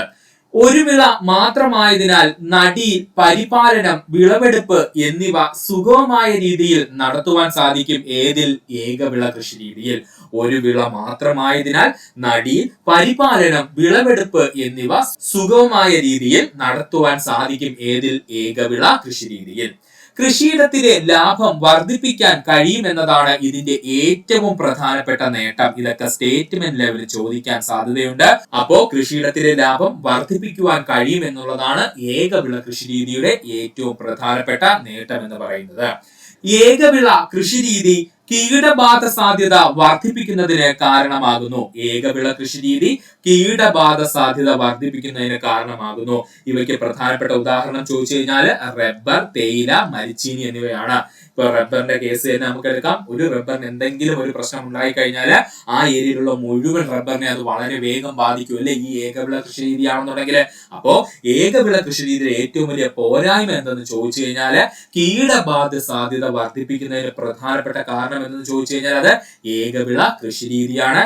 ഈ ഏകവിള കൃഷി രീതിയിലെ ഏറ്റവും പ്രധാനപ്പെട്ട മേന്മ എന്തെന്ന് ചോദിച്ചാല് നമ്മൾ ഒരു വിള മാത്രം കൃഷി ചെയ്യുന്നത് കൊണ്ട് അതിന്റെ നടീലും അതിന്റെ പരിപാലനവും അതിന്റെ വിളവെടുപ്പും നമുക്ക് സുഗമമായിട്ട് ചെയ്യുവാൻ കഴിയും. അതിനോടൊപ്പം തന്നെ പ്രധാനമായിട്ടും ഈ കയറ്റുമതി ലക്ഷ്യമാക്കിയിട്ട് ചെയ്യുന്ന കൃഷി എന്ന് ചോദിച്ചാൽ അത് ഏകവിള കൃഷി രീതിയാണ്. അതുപോലെ തന്നെ കൃഷിയിടത്തിൽ ഏറ്റവും കൂടുതൽ നമുക്ക് ലാഭം വർദ്ധിപ്പിക്കാൻ കഴിയുന്ന ഒരു രീതിയാണ് എന്തെന്ന് പറയുന്നത് ഏകവിള കൃഷി എന്ന് പറയുന്നത്. അതുകൊണ്ടൊന്ന് ഓർക്കുക. രണ്ടാമത്തെ കൃഷി രീതിയാണ് ബഹുവിള കൃഷി അഥവാ multiple cropping or poly cropping. ബഹുവിള കൃഷി രീതി അല്ലെങ്കിൽ മൾട്ടിപ്പിൾ ക്രോപ്പിംഗ് എന്ന് പറയും, അല്ലെന്നുണ്ടെങ്കിൽ നമ്മൾ എന്തെന്ന് പറയും? പോളി ക്രോപ്പിംഗ് എന്ന് പറയും. മണ്ണിന്റെ സ്വാഭാവിക ഫലപുഷ്ടതയെ ബാധിക്കാതെ ഒരു കൃഷിയിടത്തിൽ രണ്ടോ അതിലധികമോ വിളകൾ കൃഷി ചെയ്യുന്ന വിള സംവിധാനം അറിയപ്പെടുന്ന പേരാണ് ബഹുവിള കൃഷി രീതി എന്ന്. അതിൽ തന്നെ ഉണ്ടല്ലോ ബഹു എന്ന് പറഞ്ഞു കഴിഞ്ഞാൽ ഒന്നിൽ കൂടുതൽ. അപ്പോൾ മണ്ണിന്റെ സ്വാഭാവിക ഫലപുഷ്ടതയെ ബാധിക്കാത്ത രീതിയിൽ ഒരു കൃഷിയിടത്തിൽ രണ്ടോ അതിലധികമോ വിളകൾ കൃഷി ചെയ്യുന്ന വിള സംവിധാനം അറിയപ്പെടുന്ന പേരാണ് ബഹുവിള കൃഷി രീതി. കൃഷിയിടത്തിൽ നിന്നുള്ള മൊത്ത ഉൽപാദനവും അതിലൂടെ വരുമാനവും വർദ്ധിക്കുന്നു എന്നതാണ് ഇതിന്റെ പ്രധാനപ്പെട്ട നേട്ടം. കൃഷിയിടത്തിൽ നിന്നുള്ള മൊത്തം ഉൽപാദനവും അതിലൂടെ വരുമാനവും വർദ്ധിക്കുന്നു എന്നതാണ് ഇതിന്റെ പ്രധാനപ്പെട്ട നേട്ടം. ആരുടെ? ബഹുവിള കൃഷി രീതിയുടെ നേട്ടം എന്ന് പറയുന്നത്. ഇനി ബഹുവിള കൃഷി രീതിയെ പ്രധാനമായിട്ട് നമ്മൾ 6 ആയിട്ട് തരംതിരിച്ചിട്ടുണ്ട്. അവ ഏതൊക്കെയെന്ന് നോക്കാം. 1 മിശ്രവിള കൃഷി രീതി, 2 ഇടവിള കൃഷി രീതി, 3 തുടർച്ച കൃഷി രീതി, 4 റിലേ ക്രോപ്പിംഗ്, 5 വിള പരിചയം, 6 ബഹുനില കൃഷി രീതി. ഇങ്ങനെ 6 ആയിട്ട് നമ്മൾ എന്ത് ചെയ്തിട്ടുണ്ട്? നമ്മുടെ ബഹുവിള കൃഷി രീതിയെ തരംതിരിച്ചിരിക്കുന്നത്. ശ്രദ്ധിക്കണം, ബഹുവിള കൃഷി രീതിയെ പ്രധാനമായിട്ടും 6 ആയിട്ട് നമ്മൾ തരംതിരിച്ചിട്ടുണ്ട്. അവ ഏതൊക്കെയാ? മിശ്രവിള കൃഷി രീതി, ഇടവിള കൃഷി രീതി, തുടർച്ച കൃഷി രീതി, റിലേ ക്രോപ്പിംഗ്, വിള പരിചയം, ബഹുനില കൃഷി രീതി എന്നിവയാണിത്. നമ്മൾ ആദ്യമായി നോക്കാൻ പോകുന്നതാണ് മിശ്രവിള കൃഷി രീതി അഥവാ മിക്സഡ് ക്രോപ്പിംഗ്. മിശ്രവിള കൃഷി രീതി അഥവാ മിക്സഡ് ക്രോപ്പിംഗ്. കൃഷിഭൂമിയിൽ ഒരേ സമയം രണ്ടോ അതിലധികമോ വിളകൾ നടീലകലം പാലിക്കാതെ കൃഷി ചെയ്യുന്ന രീതി അറിയപ്പെടുന്ന പേരാണ് മിശ്രവിള കൃഷി രീതി എന്നുള്ളത്. കൃഷിഭൂമിയിൽ ഒരേ സമയം രണ്ടോ അതിലധികമോ വിളകൾ നടീലകലം പാലിക്കാതെ കൃഷി ചെയ്യുന്ന രീതി അറിയപ്പെടുന്ന പേരെന്താ? മിശ്രവിള കൃഷി രീതി. ചിത്രത്തിൽ കണ്ടോ സുഹൃത്തുക്കളെ? ഇവിടെ ചോളവും നിലക്കടലയും കൂടെ ചേർത്തങ്ങ് കൃഷി ചെയ്തേക്കുവാണ്. എന്തെങ്കിലും ഗ്യാപ്പ് ഉണ്ടോ അവർ തമ്മിൽ? ഒന്നുമില്ല. ചോളവും നിലക്കടലയും കൂടെ ചേർത്ത് ഇവിടെ കൃഷി ചെയ്തിരിക്കുന്നു. ഇതിനെ പറയുന്ന പേരാണ് മിശ്രവിള കൃഷി രീതി എന്ന്. വരണ്ട പ്രദേശങ്ങളിലാണ് ഈ കൃഷി രീതി കൂടുതലായി കണ്ടുവരുന്നത്. സ്റ്റേറ്റ്മെന്റ് ലെവലിൽ ചോദിക്കുമേ. അപ്പോ വരണ്ട പ്രദേശങ്ങളില് കൂടുതലായി കണ്ടുവരുന്ന കൃഷി രീതി ഏതാണ്? മിശ്രവിള കൃഷി രീതിയാണ്. പ്രതികൂല കാലാവസ്ഥ മൂലം ഒരു വിളയുടെ വിളവ് മോശമായാലും മറ്റു വിളകളിൽ നിന്നും വിളവ് ലഭിക്കും എന്നതാണ് ഇതിന്റെ പ്രധാനപ്പെട്ട നേട്ടം. അപ്പോൾ മിശ്രവിളയുടെ പ്രധാനപ്പെട്ട നേട്ടം നേട്ടം എന്തെന്ന് ചോദിച്ചാല് പ്രതികൂല കാലാവസ്ഥ മൂലം ഒരു വിളയുടെ വിളവ് മോശമായി കഴിഞ്ഞാലും മറ്റു വിളകളിൽ നിന്നും നമുക്ക് വിളവ് ലഭിക്കുന്നത് ലാഭമായിട്ട് മാറും. ഇതാണ് മിശ്രവിളയുടെ ഏറ്റവും പ്രധാനപ്പെട്ട നേട്ടം എന്ന് പറയുന്നത്. ഇനി മിശ്രവിളയ്ക്ക് പ്രധാനപ്പെട്ട ഉദാഹരണങ്ങൾ ചോദിച്ചു കഴിഞ്ഞാൽ ചോളത്തിനോടൊപ്പം നിലക്കടല നമുക്ക് കൃഷി ചെയ്യാം, തെങ്ങിന്റെ ചുവട്ടിൽ നമുക്ക് തുവര കൃഷി ചെയ്യാം. ഓർക്കണം, മിശ്രവിളയുമായി ബന്ധപ്പെട്ടിരിക്കുന്ന പ്രധാനപ്പെട്ട ഉദാഹരണങ്ങൾ ചോദിച്ചു കഴിഞ്ഞാൽ ടെക്സ്റ്റ് ബുക്ക് ആണ്, ഇത് മൊത്തം ശ്രദ്ധിച്ചോളണേ. ചോളവും നിലക്കടലയും തമ്മിൽ നമ്മൾ എന്ത് ചെയ്യുന്നു? കൃഷി ചെയ്യുന്നു. അതുപോലെ തെങ്ങും തുവരയും കൂടെ ചേർത്ത് നമ്മൾ കൃഷി ചെയ്യുന്നു. അടുത്തതാണ് ഇടവിള കൃഷി. എന്താണ് ഇടവിള കൃഷി അഥവാ ഇന്റർ ക്രോപ്പിംഗ്? കൃത്യമായ വരികളിൽ നടുന്ന പ്രധാന വിളയുടെ 2 വരികൾക്കിടയിലുള്ള സ്ഥലത്ത് മറ്റൊരു വിള കൃഷി ചെയ്യുന്ന സംവിധാനമാണ് ഇടവിള കൃഷി എന്നറിയപ്പെടുന്നത്. കൃത്യമായ വരികളിൽ നടുന്ന പ്രധാനപ്പെട്ട വിളയുടെ 2 വരികൾക്കിടയിലുള്ള സ്ഥലത്ത് മറ്റൊരു വിള കൃഷി ചെയ്യുന്ന സംവിധാനമാണ് ഇടവിള കൃഷി എന്നറിയപ്പെടുന്നത്. ചിത്രത്തിൽ കണ്ടോ സുഹൃത്തുക്കളെ, ഇവിടെ 2 തെങ്ങുകളുണ്ട്, അതിനിടയ്ക്ക് എന്തുണ്ട്? ഗ്യാപ്പ് ഉണ്ട് അല്ലെ? ആ തെങ്ങുകൾക്കിടയ്ക്ക് ഇതിനിടയ്ക്ക് എന്ത് ചെയ്തിരിക്കുന്നു? വാഴ നട്ടുവെച്ചിരിക്കുന്നു. അപ്പോൾ ഇതിനെയാണ് നമ്മൾ എന്തെന്ന് വിളിക്കുന്നത്? ഇടവിള കൃഷി എന്ന് പറയുന്നത്. വിഭവങ്ങളുടെ കാര്യക്ഷമമായ ഉപയോഗത്തിലൂടെ ഉൽപാദനം വർദ്ധിപ്പിക്കാൻ കഴിയും. വിഭവങ്ങളുടെ കാര്യക്ഷമമായ ഉപയോഗത്തിലൂടെ ഉൽപാദനം വർദ്ധിപ്പിക്കാൻ കഴിയും. ഏതിനകത്ത്? ഇടവിള കൃഷിക്കകത്ത്. കളകളുടെയും കീടങ്ങളുടെയും നിയന്ത്രണത്തിന് അനുയോജ്യമായ രീതി എന്ന് ചോദിച്ചാൽ അത് ഇടവിള കൃഷിയാണ്. കളകളുടെയും കീടങ്ങളുടെയും നിയന്ത്രണത്തിന് അനുയോജ്യമായ കൃഷി രീതി എന്ന് ചോദിച്ചു കഴിഞ്ഞാൽ അത് ഇടവിള കൃഷിയാണ്. ഇനി ഇടവിള കൃഷിയുടെ ഉദാഹരണം ചോദിച്ചു കഴിഞ്ഞാൽ ആദ്യഘട്ടത്തിൽ അവസാനം വളരുന്ന പരുത്തിയുടെ ഇടവിളയായി നിലക്കടല കൃഷി ചെയ്യുന്നു, തെങ്ങിന് ഇടവിളയായി വാഴ കൃഷി ചെയ്യുന്നു. ശ്രദ്ധിക്കുക, ആദ്യഘട്ടത്തില് അവസാനം വളരുന്ന പരുത്തിയുടെ ഇടയിൽ എന്ത് ചെയ്യുന്നു? നിലക്കടല കൃഷി ചെയ്യുന്നു. അതുപോലെ നമ്മുടെ കേരളത്തിൽ കണ്ടുവരുന്നത് എങ്ങനെയാണ്? നമ്മുടെ തെങ്ങിന് ഇടവിളയായിട്ട് ആരെ കൃഷി ചെയ്യും? വാഴയെ കൃഷി ചെയ്യുന്നു. അപ്പോൾ തെങ്ങിൽ നിന്ന് നമുക്ക് ലാഭം ലഭിക്കുന്നതിനോടൊപ്പം തന്നെ എന്ത് ചെയ്യും? നമ്മുടെ വാഴയിൽ നിന്ന് നമുക്ക് ലാഭം ലഭിക്കും. ഇതാണ് ഇടവിള കൃഷി എന്ന് പറയുന്നത്. അടുത്തതാണ് തുടർച്ചാ കൃഷി അഥവാ സ്വീക്വൻസ് ക്രോപ്പിംഗ്. തുടർച്ചാ കൃഷി അഥവാ സ്വീക്വൻസ് ക്രോപ്പിംഗ്.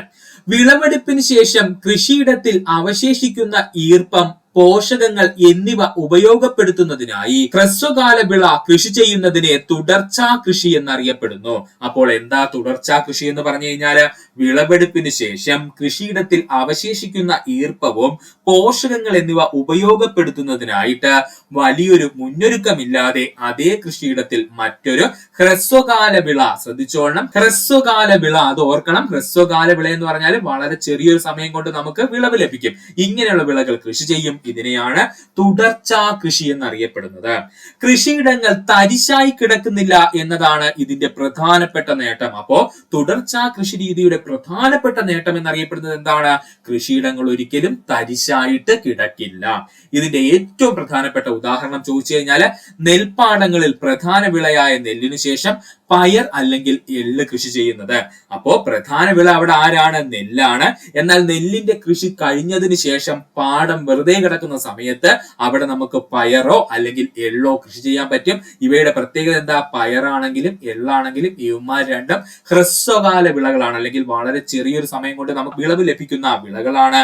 അതുകൊണ്ട് തന്നെ ഇവന്മാരെ നമുക്ക് ഈ നെൽ കൃഷി ചെയ്തതിന് ശേഷമുള്ള പാടത്ത് വിതച്ചു കഴിഞ്ഞാൽ അത് നമുക്കൊരു ലാഭമായിട്ട് എടുക്കാൻ പറ്റും. ഇതിനെയാണ് നമുക്ക് തുടർച്ചാ കൃഷി എന്ന പേരിൽ അറിയപ്പെടുന്നത്. അടുത്തതാണ് റിലേ ക്രോപ്പിംഗ്. ശ്രദ്ധിക്കണം, അധികമാരും കേട്ടില്ലാത്ത സാധനമാണ് റിലേ ക്രോപ്പിംഗ്. ഒരു കൃഷിയിടത്തിൽ ആദ്യ കൃഷി വിളവെടുക്കുന്നതിന് മുമ്പായി രണ്ടാമത്തെ വിള കൃഷി ചെയ്തു തുടങ്ങുന്നതിനെ റിലേ ക്രോപ്പിംഗ് എന്നറിയപ്പെടുന്നു. ശ്രദ്ധിച്ചോളണം, എന്താ റിലേ ക്രോപ്പിംഗ് എന്ന് പറഞ്ഞു കഴിഞ്ഞാൽ ഒരു കൃഷിയിടത്തിൽ ആദ്യ കൃഷി വിളവെടുക്കുന്നതിന് മുമ്പ് തന്നെ രണ്ടാമത്തെ വിള കൃഷി ചെയ്തു തുടങ്ങുന്ന രീതിയാണ് റിലേ ക്രോപ്പിംഗ് എന്നറിയപ്പെടുന്നത്. ഇതിന് ഏറ്റവും പ്രധാനപ്പെട്ട ഉദാഹരണം ചോദിച്ചു കഴിഞ്ഞാൽ വാഴ വിളവെടുക്കുന്നതിന് മുമ്പായി പച്ചക്കറി കൃഷി ചെയ്യുന്നത്. അതായത് വാഴയുടെ വിളവ് നമ്മൾ എടുക്കുന്നതിന് മുമ്പ് തന്നെ വാഴ നട്ടിരിക്കുന്ന പ്രദേശത്ത് നമുക്ക് എന്ത് ചെയ്യാൻ? വേണമെങ്കിൽ വല്ല മുളകോ ചീരയോ എന്തെങ്കിലുമൊക്കെ നട്ടുപിടിപ്പിക്കാം. അതായത് പച്ചക്കറി കൃഷി നമുക്ക് നടത്താൻ പറ്റും. അപ്പോ നമ്മൾ ഈ വാഴയുടെ വിളവ് എടുത്തോ? ഇല്ല. അതിനു മുമ്പ് തന്നെ നമ്മൾ എന്ത് ചെയ്തു? രണ്ടാമത്തെ വിള നമ്മൾ കൃഷി ചെയ്യുവാൻ ആരംഭിച്ചു. ഇത്തരത്തിലുള്ള കൃഷി രീതി അറിയപ്പെടുന്ന പേരാണ് റിലേ ക്രോപ്പിംഗ് എന്ന്. അധികം നമ്മൾ കേട്ടില്ലാത്ത പേരാണ്, അതുകൊണ്ട് ഒന്നുകൂടി പറയാൻ ശ്രദ്ധിക്കണം. എന്താ റിലേ ക്രോപ്പിംഗ് എന്ന് പറഞ്ഞു കഴിഞ്ഞാൽ, ഒരു കൃഷിയിടത്തിന് ആദ്യ കൃഷി വിളവെടുക്കുന്നതിന് മുൻപ് തന്നെ നമ്മൾ എന്ത് ചെയ്യും, രണ്ടാമത്തെ വിള കൃഷി ആരംഭിക്കും. ഇതിനെ നമ്മൾ വിളിക്കുന്ന പേരാണ് റിലേ ക്രോപ്പിംഗ് എന്ന് പറയുന്നത്. ഇതിന് ഏറ്റവും പ്രധാനപ്പെട്ട ഉദാഹരണം ചോദിച്ചാൽ, വാഴ വിളവെടുക്കുന്നതിന് മുമ്പ് തന്നെ നമ്മൾ ആ പുരയിടത്തിൽ എന്ത് ചെയ്യുന്നു, പച്ചക്കറി കൃഷി ചെയ്യുന്നു. ഇതാണ് റിലേ ക്രോപ്പിംഗ് എന്ന് അറിയപ്പെടുന്നത്. അടുത്തതാണ് വിള പരിക്രമണം അല്ലെങ്കിൽ വിള പര്യയം എന്ന് പറയുന്നത്. വിള പര്യയം എന്നുള്ളത് നമ്മൾ കൊച്ചു ക്ലാസ്സിലേക്ക് പഠിച്ചു വന്നതാണ്, അല്ലെങ്കിൽ ക്രോപ്പ് റൊട്ടേഷൻ എന്നൊക്കെ പറയും. അപ്പോ വിള പരിക്രമണം അഥവാ വിള പര്യയം, ഒരു കൃഷിഭൂമിയിൽ ഓരോ വിളയ്ക്ക് ശേഷവും തുടർച്ചയായി വ്യത്യസ്ത സസ്യകുടുംബത്തിൽപ്പെട്ട വിളകൾ കൃഷി ചെയ്യുന്നതിനെ വിള പരിക്രമണം എന്ന് അറിയപ്പെടുന്നു, അല്ലെങ്കിൽ വിള പര്യയം എന്ന് അറിയപ്പെടുന്നു. അപ്പോൾ ഒരേ കൃഷിഭൂമിയിൽ ഓരോ വിളയ്ക്ക് ശേഷവും തുടർച്ചയായി വ്യത്യസ്ത സസ്യകുടുംബത്തിൽപ്പെട്ട വിളകൾ കൃഷി ചെയ്യുന്നതിന് നമ്മൾ എന്ത് പേരിലാണ് വിളിക്കുന്നത്, വിള പരിക്രമണം അല്ലെങ്കിൽ വിള പര്യയം എന്ന് പറയുന്നു. മണ്ണിന്റെ ഫലപുഷ്ടത വർദ്ധിപ്പിക്കുന്നു എന്നതാണ് വിള പരിക്രമണത്തിന്റെ പ്രധാന നേട്ടം. അപ്പോ മണ്ണിന്റെ ഫലപുഷ്ടത വർദ്ധിപ്പിക്കുന്നതിന് കാരണമായിട്ടുള്ള കൃഷി രീതി എന്ന് ചോദിച്ചാൽ വിള പരിക്രമണം അല്ലെങ്കിൽ വിള പര്യയമാണ്. മണ്ണിന്റെ ഉൽപാദന ശേഷി വർദ്ധിക്കുന്നതിന് കളകൾ, കീടങ്ങൾ എന്നിവ നിയന്ത്രിക്കുന്നതിനും അനുയോജ്യമായ കൃഷിരീതിയാണ് വിള പര്യയം അല്ലെങ്കിൽ വിള പരിക്രമണം എന്ന് പറയുന്നത്. മണ്ണിന്റെ ഉൽപാദന ശേഷി വർദ്ധിപ്പിക്കുന്നതിനും കളകളെയും കീടങ്ങളെയും നിയന്ത്രിക്കുന്നതിനും ഏറ്റവും നന്നായിട്ട് നമുക്ക് ഉപയോഗിക്കാൻ കഴിയുന്ന കൃഷിരീതി ഏതാണ്, വിള പരിക്രമണം അഥവാ വിള പര്യയമാണ്. ഇനി വിള പരിക്രമണം അഥവാ വിള പര്യയത്തിന് ഉദാഹരണം ചോദിച്ചാൽ, നെല്ലിന് ശേഷം പയർ കൃഷി ചെയ്യുന്നത്. വിള പരിക്രമണം അഥവാ വിള പര്യയത്തിന് പ്രധാനപ്പെട്ട ഉദാഹരണം ചോദിച്ചാൽ, നെല്ലിന് ശേഷം നമ്മൾ പയർ കൃഷി ചെയ്യുന്നതാണ്. അടുത്തതാണ് ബഹുനില കൃഷി രീതി. എന്താണ് ബഹുനില കൃഷി രീതി അഥവാ മൾട്ടി സ്റ്റോർഡ് ക്രോപ്പിംഗ് അല്ലെങ്കിൽ മൾട്ടി ടയർ ക്രോപ്പിംഗ് എന്നൊക്കെ അറിയപ്പെടും കേട്ടോ. വ്യത്യസ്ത ഉയരത്തിൽ വളരുന്നതും വ്യത്യസ്ത ആഴത്തിൽ വേരോടുന്നതും ആവശ്യമായ സൂര്യപ്രകാശത്തിന്റെ അളവ് വ്യത്യസ്തമായിരിക്കുന്നതുമായ വിളകൾ ഒരേ സമയം ഒരേ കൃഷിയിടത്തിൽ കൃഷി ചെയ്യുന്നതിനെ ബഹുനില കൃഷി എന്നറിയപ്പെടുന്നു. ഇമ്പോർട്ടന്റ് ആണ്, PSC സ്റ്റേറ്റ്മെന്റ് ലെവലിൽ ചോദിക്കും. എന്താ ബഹുനില കൃഷി എന്ന് പറഞ്ഞു കഴിഞ്ഞാല്, വ്യത്യസ്ത ഉയരത്തിൽ വളരുന്നതും വ്യത്യസ്ത ആഴത്തിൽ വേരോടുന്നതും ആവശ്യമായ സൂര്യപ്രകാശത്തിന്റെ അളവ് വ്യത്യസ്തമായിരിക്കുന്നതുമായ വിളകൾ ഒരേ സമയം ഒരേ കൃഷിയിടത്തിൽ കൃഷി ചെയ്യുന്നതിനെ ബഹുനില കൃഷി എന്ന് അറിയപ്പെടുന്നു. ഇതിന് ഏറ്റവും പ്രധാനപ്പെട്ട ഉദാഹരണം ചോദിച്ചു കഴിഞ്ഞാൽ വേറൊന്നുമില്ല, നമ്മുടെ തെങ്ങിൽ നമുക്ക് എന്ത് ചെയ്യാം, കുരുമുളക് പടർത്താം. ആ കുരുമുളകിനോട് ചേർന്നതിന് നമുക്ക് വാഴയും എന്ത് ചെയ്യാൻ വെക്കാൻ പറ്റും. ഇവയ്ക്ക് മൂന്നിനും മൂന്ന് രീതിയിലായിരിക്കും പ്രകാശം വേണ്ടത്, മൂന്ന് രീതിയിലായിരിക്കും ഇവയുടെ വേരോടുന്നത്, മൂന്ന് രീതിയിലായിരിക്കും ഇവിടെ ഉയരം എന്ന് പറയുന്നത്. അതുകൊണ്ട് തന്നെ ഇവ മൂന്നും യാതൊരു പ്രശ്നവുമില്ലാതെ ഒന്നിച്ച് വളർന്നു പൊക്കോളും. ഇതിനെയാണ് നമ്മൾ ബഹുനില കൃഷി രീതി എന്ന് പറയുന്നത്. മണ്ണ്, ജലം, സൂര്യപ്രകാശം എന്നിവ കൂടുതൽ ഫലപ്രദമായി ഉപയോഗിക്കാൻ കഴിയുന്നതാണ് ഇതിന്റെ പ്രധാനപ്പെട്ട നേട്ടം. ഇമ്പോർട്ടന്റ് ആണ്. അപ്പോൾ ബഹുനില കൃഷി രീതിയുടെ പ്രധാനപ്പെട്ട നേട്ടം എന്ന് ചോദിച്ചാൽ, മണ്ണും ജലവും സൂര്യപ്രകാശവും നമുക്ക് മാക്സിമം ഫലപ്രദമായി ഉപയോഗിക്കാൻ കഴിയുന്ന കൃഷി രീതി എന്ന് ചോദിച്ചാൽ അത് ബഹുനില കൃഷി രീതിയാണ്. ഇനി ബഹുനില കൃഷി രീതിക്ക് പ്രധാനപ്പെട്ട ഉദാഹരണങ്ങൾ ചോദിച്ചു കഴിഞ്ഞാൽ, തെങ്ങും കുരുമുളകും ഇഞ്ചി, മഞ്ഞൾ എന്നിവ നമുക്ക് ഒരേ സമയം ഒരു കൃഷിയിടത്തിൽ തന്നെ കൃഷി ചെയ്യുവാൻ കഴിയും. തെങ്ങും കുരുമുളകും അതിനോട് ഇടവിളയായിട്ട് ഇഞ്ചി, മഞ്ഞളും എന്നിവ ഒരേ സമയം നമുക്ക് ഒരു കൃഷിയിടത്തിൽ തന്നെ കൃഷി ചെയ്യുവാൻ കഴിയുന്നു. ഇതാണ് ബഹുനില കൃഷിയുടെ പ്രധാനപ്പെട്ട ഉദാഹരണം. അടുത്തത് നമ്മൾ അധികം കേട്ടിട്ടില്ലാത്ത കൃഷി രീതിയായിട്ടുള്ള റെഡ് ടൂൺ കൃഷി രീതിയാണ്. ശ്രദ്ധിക്കണം, എന്താണ് റെഡ് ടൂൺ കൃഷി രീതി. വിളവെടുപ്പ് സമയത്ത് വിളയുടെ വേരോ താഴത്തെ ഭാഗമോ മുറിക്കാതെ അവശേഷിക്കുന്നു. വിളവെടുപ്പിന് ശേഷം കൃഷി ചെയ്തിരുന്ന വിള വീണ്ടും വളർന്ന് വിളവ് തരുന്നു. ഇതിനെയാണ് റെഡ് ടൂൺ കൃഷി എന്ന പേരിൽ അറിയപ്പെടുന്നത്. വിളവെടുപ്പ് സമയത്ത് വിളയുടെ വേരോ താഴത്തെ ഭാഗമോ മുറിക്കാതെ അവശേഷിപ്പിക്കുന്നു. ഇങ്ങനെ അവശേഷിപ്പിക്കുന്ന ഭാഗത്ത് നിന്ന് വീണ്ടും എന്ത് ചെയ്യും, സസ്യം വളർന്നു വരികയും വീണ്ടും നമുക്ക് വിളവ് തരികയും ചെയ്യും. ഇതിനെ നമ്മൾ വിളിക്കുന്ന പേരാണ് റെഡ് ടൂൺ കൃഷി രീതി എന്ന്. പ്രധാനപ്പെട്ടതും കരിമ്പിലാണ് ഇത് നടക്കുന്നത്. എന്നാൽ കരിമ്പിൽ മാത്രമല്ല, നമ്മുടെ നാട്ടിലെ ചീര എന്ന് പറയുന്നതിന്റെ തല നമ്മൾ നുള്ളി എന്ത് ചെയ്യും, എടുക്കും.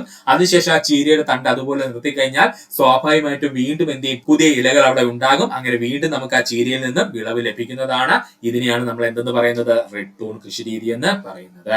ഒരു തവണ ചെയ്ത കൃഷിയിൽ നിന്നും വീണ്ടും വിളവ് ലഭിക്കുന്നു എന്നതാണ് റെഡ് ടൂൺ കൃഷിയുടെ പ്രധാനപ്പെട്ട മേന്മ എന്ന് പറഞ്ഞാൽ, അല്ലെങ്കിൽ നേട്ടം എന്ന് പറഞ്ഞു കഴിഞ്ഞാൽ, ഒരു തവണ ചെയ്ത കൃഷിയിൽ നിന്നും വീണ്ടും നമുക്ക് വിളവ് ലഭിക്കുന്ന കൃഷി രീതിയാണ് എന്ത്, റെഡ് ടൂൺ കൃഷി രീതി എന്ന് പറയുന്നത്.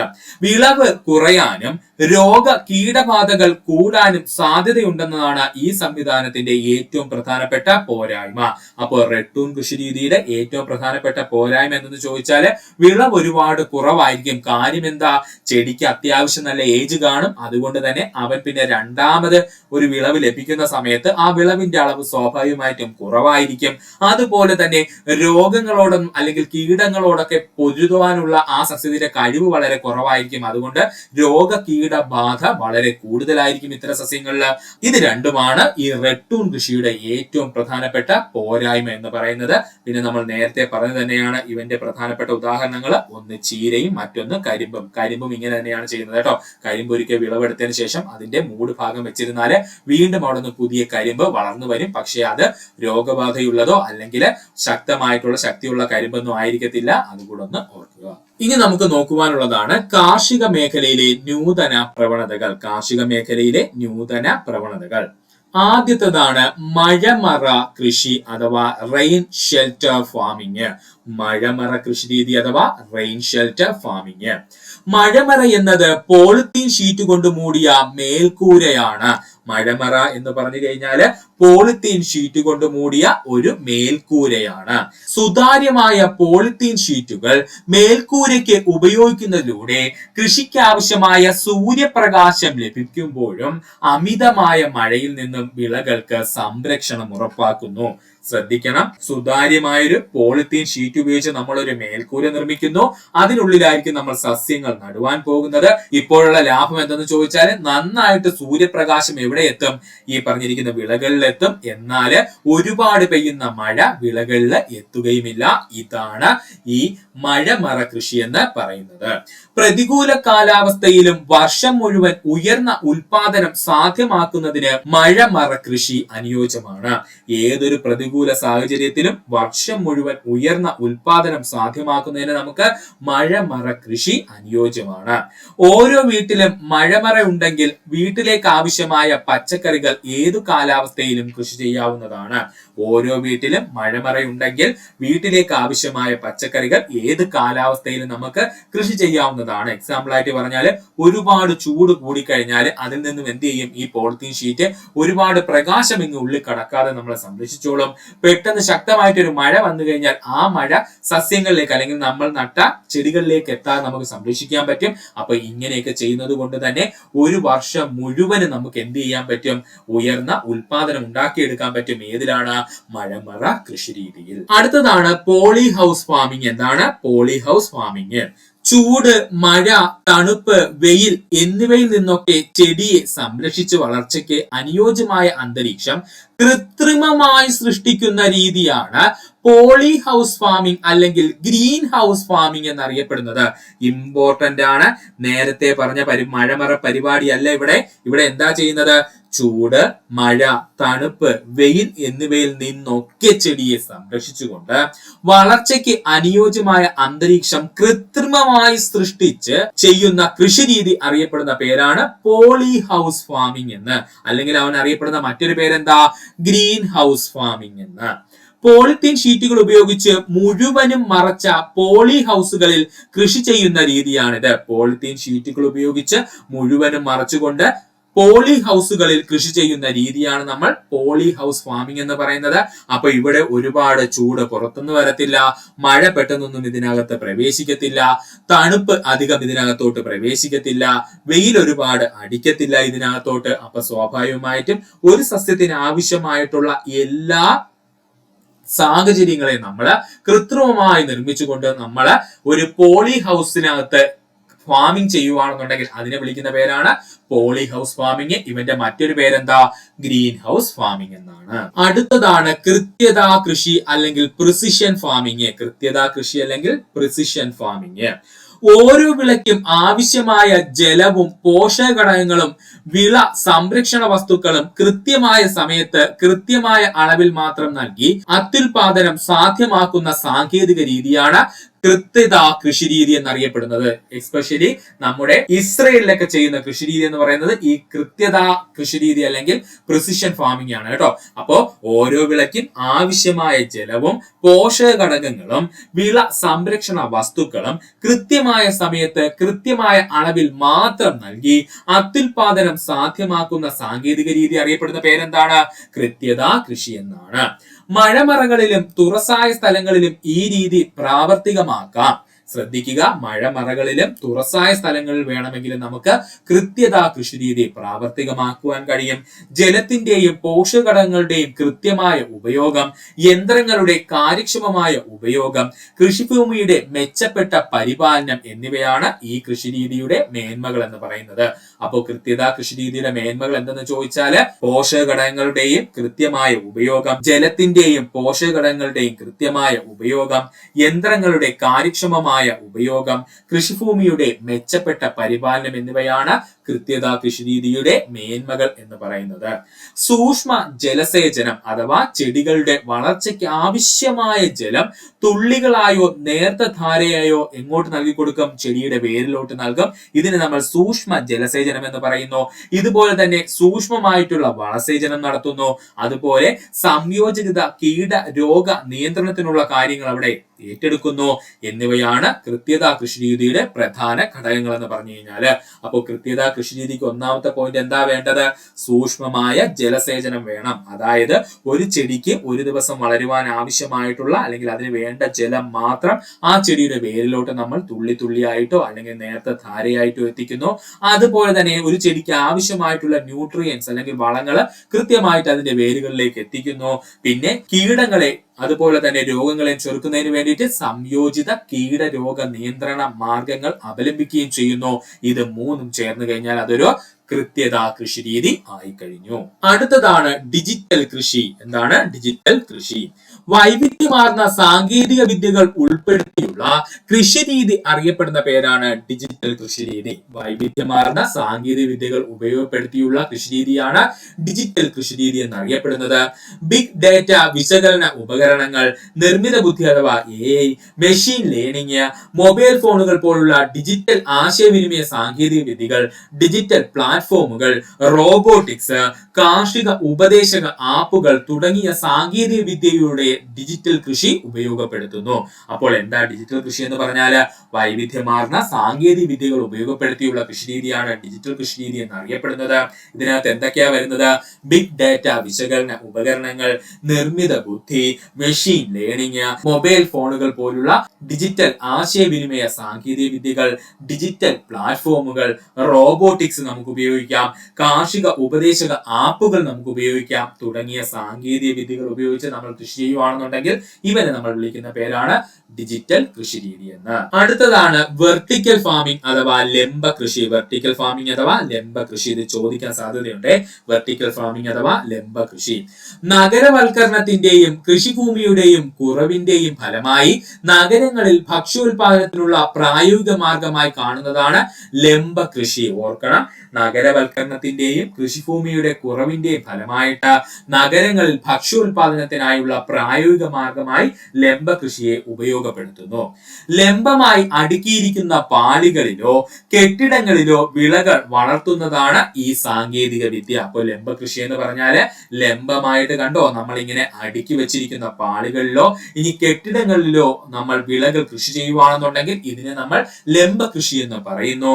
ഹൈഡ്രോപോണിക്സ്, എയ്റോപോണിക്സ്, അക്വാപോണിക്സ് സംവിധാനങ്ങൾ ഉപയോഗപ്പെടുത്തി കുറഞ്ഞ ജല ഉപയോഗത്തിലൂടെ വർഷം മുഴുവൻ ഭക്ഷ്യോൽപാദനം സാധ്യമാക്കുന്ന രീതിയാണ് ലംബ കൃഷി രീതി എന്ന് പറയുന്നത്. പ്രത്യേകിച്ചും ഈ ജപ്പാനിലൊക്കെ ഉള്ള കൃഷി രീതി എന്ന് ചോദിച്ചാൽ ഈ ലംബ കൃഷി രീതിയാണ് കേട്ടോ. അപ്പോ ഹൈഡ്രോപോണിക്സ്, എയറോപോണിക്സ്, അക്വാപോണിക്സ് സംവിധാനങ്ങൾ ഉപയോഗപ്പെടുത്തിക്കൊണ്ട് കുറഞ്ഞ ജലം ഉപയോഗിച്ച് വർഷം മുഴുവനും ഭക്ഷ്യോൽപാദനം സാധ്യമാക്കുന്ന കൃഷി രീതിയാണ് ലംബ കൃഷി രീതി എന്ന് പറയുന്നത്. കൂടുതലായിട്ടും ജപ്പാനിലൊക്കെ ചെയ്യുന്നതാണ് ഈ ലംബ കൃഷി രീതി എന്ന് പറയുന്നത്. ശ്രദ്ധിക്കുക. അടുത്തതാണ് നമ്മൾ ചെയ്യുന്ന ജൈവ കൃഷി. എന്താണ് ജൈവ കൃഷി?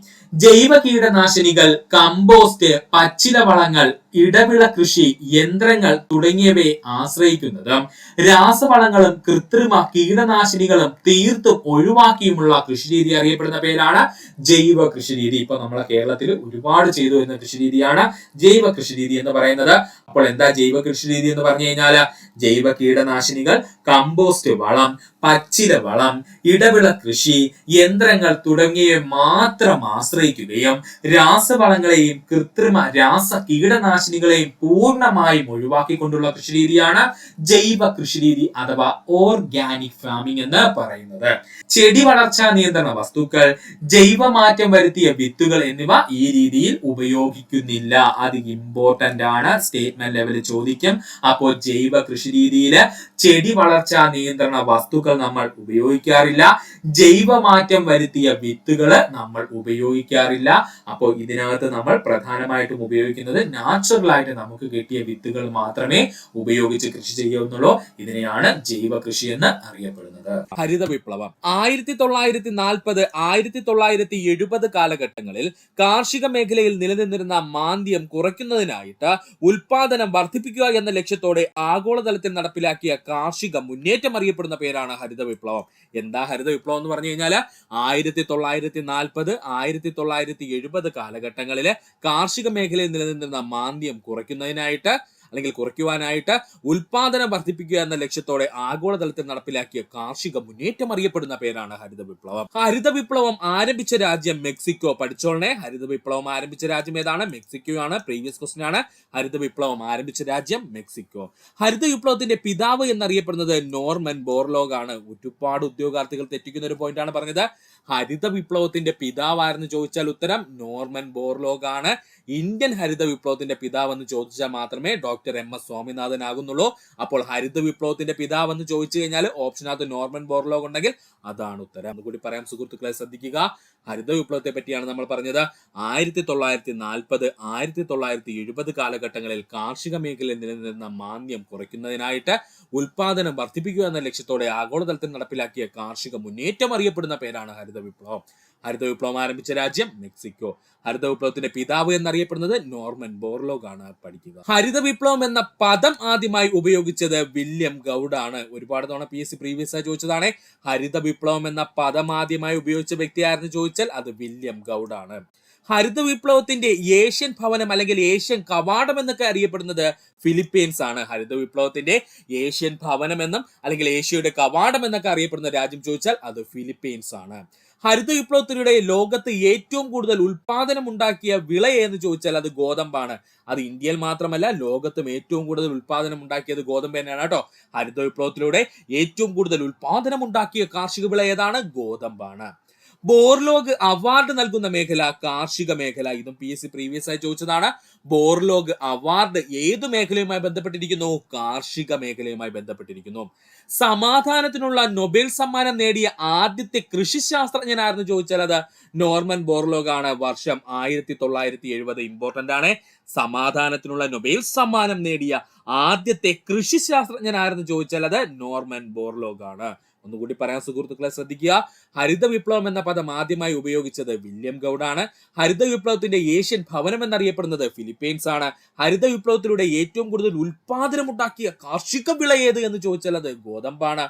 ബോർലോഗ് അവാർഡുകൾ നൽകുന്ന മേഖല കാർഷിക മേഖല. സമാധാനത്തിനുള്ള നൊബേൽ സമ്മാനം നേടിയ ആദ്യത്തെ കൃഷി ശാസ്ത്രജ്ഞൻ ആര് എന്ന് ചോദിച്ചാൽ അത് നോർമൻ ബോർലോഗ് ആണ്. വർഷം 1970. പഠിക്കുക. ഇനി നമുക്ക് നോക്കുവാനുള്ളത് ഹരിത വിപ്ലവവുമായി ബന്ധപ്പെട്ട കുറച്ച് അപൂർവ വസ്തുതകൾ നോക്കാനുണ്ട്. എന്തൊക്കെയാണെന്ന് നമുക്കൊന്ന് നോക്കാം. നോർമൻ ബോർലോഗ് സമാധാനത്തിന്റെ നൊബേൽ സമ്മാനം ലഭിച്ചതിന് കാരണം ഉയർന്ന വിളവ് തരുന്ന ഗോതമ്പിനമായ HYVS വികസിപ്പിച്ചത് കൊണ്ടാണ്. ഇമ്പോർട്ടന്റ് ആണ്. നോമൻ ബോർലോഗിന് സമാധാനത്തിന് നൊബേൽ സമ്മാനം എന്തിനാ ലഭിച്ചതെന്ന് ചോദിച്ചാൽ ഉയർന്ന വിളവ് തരുന്ന ഗോതമ്പിനമായിട്ടുള്ള HYVS എന്ന് പറയുന്ന ഒരു ഗോതമ്പിനത്തിനെ വികസിപ്പിച്ചെടുത്തതിനാണ്. ഹരിത വിപ്ലവത്തിന്റെ പ്രാഥമിക സവിശേഷത എന്നറിയപ്പെടുന്നത് ഇരട്ടവിള കൃഷിരീതിയാണ്. പഠിച്ചോളനെ. ഹരിത വിപ്ലവത്തിന്റെ പ്രാഥമിക സവിശേഷത എന്നറിയപ്പെടുന്നത് ഇരട്ടവിള കൃഷിരീതിയാണ്. മെച്ചപ്പെട്ട ജനിതക വിത്തുകൾ കാർഷിക മേഖലയിൽ ഉപയോഗിച്ചു തുടങ്ങിയത് ഹരിത വിപ്ലവത്തിന്റെ ഫലമായി. മെച്ചപ്പെട്ട ജനിതക വിത്തുകള് കാർഷിക മേഖലയിൽ ഉപയോഗിച്ചു തുടങ്ങിയത് ഹരിത വിപ്ലവത്തിന്റെ ഫലമായാണ്. ഒന്നുകൂടി പറയാം, അപൂർവ വസ്തുക്കളാണ് നമ്മൾ പറഞ്ഞത്. ശ്രദ്ധിച്ചോളെ സുഹൃത്തുക്കളെ. റാങ്ക് മേക്കിംഗ് ആയിട്ടൊക്കെ ഈ ഭാഗത്ത് നിന്ന് ചോദ്യങ്ങൾ ഉണ്ടാകാം. നോർമൻ ബോർലോഗിന് സമാധാനത്തിന് നൊബേൽ സമ്മാനം ലഭിച്ചതിന് കാരണം ഉയർന്ന വിളവ് തരുന്ന ഗോതമ്പിനമായിട്ടുള്ള HYVS വികസിപ്പിച്ചത്. PSC ഇവിടെ നിന്ന് ചോദിക്കാൻ സാധ്യതയുള്ളത് HYVS എന്നുള്ള ഗോതമ്പ് വികസിപ്പിച്ച ശാസ്ത്രജ്ഞൻ ആരെന്നായിരിക്കും. അല്ലെന്നുണ്ടെങ്കിൽ ചോദിക്കും നോർമൻ ബോർലോഗ് ഹരിത വിപ്ലവവുമായി ബന്ധപ്പെട്ട് ഉൽപ്പാദിപ്പിച്ച അത്യുൽപാദന ശേഷിയുള്ള ഗോതമ്പിനമേ എന്നായിരിക്കും. ഉത്തരം ഏതാണ്? HYVS ആണ്. ഹരിത വിപ്ലവത്തിന്റെ പ്രാഥമിക സവിശേഷതകൾ അറിയപ്പെടുന്നത് ഇരട്ടവിള കൃഷിരീതി എന്നാണ്. മെച്ചപ്പെട്ട ജനിതക വിത്തുകൾ കാർഷിക മേഖലയിൽ ഉപയോഗിച്ചു തുടങ്ങിയത് ഹരിത വിപ്ലവത്തിന്റെ ഫലമായാണ്. പഠിക്കുക. ഇനി നമുക്ക് നോക്കാനുള്ളത് ഇന്ത്യൻ ഹരിത വിപ്ലവമാണ്. വളരെ ഇമ്പോർട്ടന്റ് ആണ്. ഈ ഭാഗത്തു നിന്നാണ് PSC ഏറ്റവും കൂടുതൽ പ്രീവിയസ് ആയി ചോദ്യങ്ങൾ ചോദിക്കുന്ന മേഖല. അപ്പോൾ ഇന്ത്യൻ ഹരിത വിപ്ലവം. ഇന്ത്യൻ ഹരിത വിപ്ലവം ആരംഭിച്ചത് 1967-68 കാലഘട്ടത്തിൽ. ഇന്ത്യൻ ഹരിത വിപ്ലവം ആരംഭിച്ചതെന്ന 1967, 1968 കാലഘട്ടത്തിലായിരുന്നു. ഇന്ത്യൻ ഹരിത വിപ്ലവത്തിന്റെ പിതാവ് എന്നറിയപ്പെടുന്നത് ഡോക്ടർ MS സ്വാമിനാഥനാണ്. Important point. ഒരുപാട് തവണ PSC പ്രീവിയസ് ആയി ചോദിച്ചതാണ്. പഠിക്കുക. ഇന്ത്യൻ ഹരിത വിപ്ലവത്തിന്റെ പിതാവ് എന്നറിയപ്പെടുന്നത് ആരാണ്? Doctor MS സ്വാമിനാഥനാണ്. ആരാണ്? Doctor MS സ്വാമിനാഥനാണ്. കൺഫ്യൂഷൻ ഉണ്ടാവരുത്. ഹരിത വിപ്ലവത്തിന്റെ പിതാവ് അല്ലെങ്കിൽ ലോക ഹരിത വിപ്ലവത്തിന്റെ പിതാവ് എന്ന് ചോദിച്ചു കഴിഞ്ഞാൽ അത് നോർമൻ ബോർലോഗ് ആണ്. എന്നാൽ ഇന്ത്യൻ ഹരിത വിപ്ലവത്തിന്റെ പിതാവ് എന്നറിയപ്പെടുന്നത് ആരാണ്? Doctor MS സ്വാമിനാഥനാണ്. ഇന്ത്യൻ ഹരിത വിപ്ലവം ആരംഭിച്ച സമയത്ത് കൃഷി മന്ത്രിയായിരുന്നു ചോദിച്ചാൽ C സുബ്രഹ്മണ്യമാണ്. ഇതും ചോദിച്ചിട്ടുണ്ട്. ഇന്ത്യൻ ഹരിത വിപ്ലവം ആരംഭിച്ച സമയത്ത് നമ്മുടെ കേന്ദ്ര കൃഷി മന്ത്രിയായിരുന്നു ചോദിച്ചു കഴിഞ്ഞാൽ അത് C സുബ്രഹ്മണ്യമായിരുന്നു. MS സ്വാമിനാഥൻ റിസർച്ച് ഫൗണ്ടേഷൻ സ്ഥിതി ചെയ്യുന്നത് ചെന്നൈയിലാണ്. MS സ്വാമിനാഥൻ റിസർച്ച് ഫൗണ്ടേഷൻ സ്ഥിതി ചെയ്യുന്നത് എവിടെയാണ്? ചെന്നൈയിലാണ്.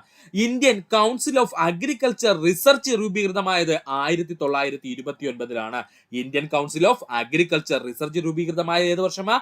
1929. ഒന്നുകൂടി പറയാം സുഹൃത്തുക്കളെ, ശ്രദ്ധിക്കുക. ഇന്ത്യൻ ഹരിത വിപ്ലവ മേഖലയെ കുറിച്ചാണ് നമ്മൾ പറഞ്ഞുകൊണ്ടിരുന്നത്. ഇന്ത്യൻ ഹരിത വിപ്ലവം ആരംഭിച്ചതെന്ന 1967, 1968 കാലഘട്ടത്തിലാണ്. ഇന്ത്യൻ ഹരിത വിപ്ലവത്തിന്റെ പിതാവ് എന്നറിയപ്പെടുന്നത് ഡോക്ടർ MS സ്വാമിനാഥനാണ്. ഇന്ത്യൻ ഹരിത വിപ്ലവം ആരംഭിച്ച സമയത്ത് കേന്ദ്ര കൃഷിമന്ത്രി ആരെന്ന് ചോദിച്ചു കഴിഞ്ഞാൽ അത് C സുബ്രഹ്മണ്യമാണ്. MS സ്വാമിനാഥൻ റിസർച്ച് ഫൗണ്ടേഷൻ സ്ഥിതി ചെയ്യുന്നത് ചെന്നൈയിലാണ്. Indian council of agriculture research രൂപീകൃതമായ വർഷം 1929. പഠിക്കുക. ഹരിത വിപ്ലവ കാലത്ത് ഇന്ത്യ വികസിപ്പിച്ചെടുത്ത അത്യുൽപാദന ശേഷിയുള്ള ഗോതമ്പിനങ്ങളാണ് കല്യാൺ സോനയും അതുപോലെ സൊണാലികയും. ഇമ്പോർട്ടന്റ് ആണ്. ഹരിത വിപ്ലവ കാലത്ത് ഇന്ത്യ വികസിപ്പിച്ചെടുത്ത അത്യുൽപാദന ശേഷിയുള്ള ഗോതമ്പിനങ്ങളാണ് കല്യാൺ സോനയും അതുപോലെ തന്നെ സോണാലികയും. ഹരിത വിപ്ലവത്തിന്റെ ഫലമായി ഏറ്റവും കൂടുതൽ ഉൽപ്പാദിപ്പിക്കപ്പെട്ട വിള എന്ന് ചോദിച്ചാൽ അത് ഗോതമ്പാണ്. ഓൾറെഡി നമ്മൾ പറഞ്ഞിട്ടുണ്ട്. ഹരിത വിപ്ലവത്തിന്റെ ഫലമായി ഏറ്റവും കൂടുതൽ ഉൽപ്പാദിപ്പിക്കപ്പെട്ട വിള ഏതാ? അത് ഗോതമ്പാണ്. കൃഷി പരാജയപ്പെട്ടാൽ സർക്കാരും രാജ്യവും പരാജയപ്പെടുമെന്ന് അഭിപ്രായപ്പെട്ട വ്യക്തി ജവഹർലാൽ നെഹ്റു. പഠിച്ചോളനെ. കൃഷി പരാജയപ്പെട്ടാൽ സർക്കാരും രാജ്യവും പരാജയപ്പെടുമെന്ന് അഭിപ്രായപ്പെട്ട വ്യക്തിത്വമാരാണ്? ജവഹർലാൽ നെഹ്റു ആണ്. എനിക്കൊരു കൾച്ചറേ അറിയൂ അത് അഗ്രികൾച്ചർ ആണ് എന്ന് അഭിപ്രായപ്പെട്ട വ്യക്തിത്വം സർദാർ വല്ലഭായ് പട്ടേൽ. ഇത് ഒരുപാട് തവണ PSC പ്രീവിയസ് ആയി ചോദിച്ചതാണ്. എനിക്കൊരു കൾച്ചറേ അറിയൂ അത് അഗ്രികൾച്ചർ ആണ് എന്ന് അഭിപ്രായപ്പെട്ട വ്യക്തിത്വം ഏതാണ്? സർദാർ വല്ലഭായ് പട്ടേൽ ആണ്. ഇനി നമുക്ക് നോക്കുവാനുള്ളത് ഹരിത വിപ്ലവത്തിന്റെ ഭാഗമായി ഉൽപാദനം വർദ്ധിച്ച വിളകളാണ്. ഏറ്റവും ഇമ്പോർട്ടന്റ് പോയിന്റ് ആണ് പറയുന്നത്. ഇങ്ങനെയുള്ള ചോദ്യങ്ങളാണ് ഇപ്പോൾ PSC ചോദിക്കുന്നത്. ഹരിത വിപ്ലവത്തിന്റെ ഭാഗമായി ഉൽപാദനം വർദ്ധിച്ച വിളകൾ. ഒന്നാമത് ഗോതമ്പ്, രണ്ടാമത് അരി, അതിനുശേഷം ജോവർ, അതിനുശേഷം ബജ്റ, അതുപോലെ ചോളം. ഇത്രയുമാണ് പ്രധാനമായിട്ടും ഈ പറഞ്ഞിരിക്കുന്ന ഹരിത വിപ്ലവവുമായി ബന്ധപ്പെട്ടിട്ട് ഉൽപാദനം വർദ്ധിപ്പിച്ച ഭക്ഷ്യവിളകൾ. ഇന്ത്യയിലാണ് കേട്ടോ, ശ്രദ്ധിച്ചോളണേ. ഹരിത വിപ്ലവത്തിന്റെ ഭാഗമായിട്ട് ഇന്ത്യയിൽ ഉൽപാദനം വർദ്ധിപ്പിച്ച ഭക്ഷ്യവിളകൾ ഏതൊക്കെയാ?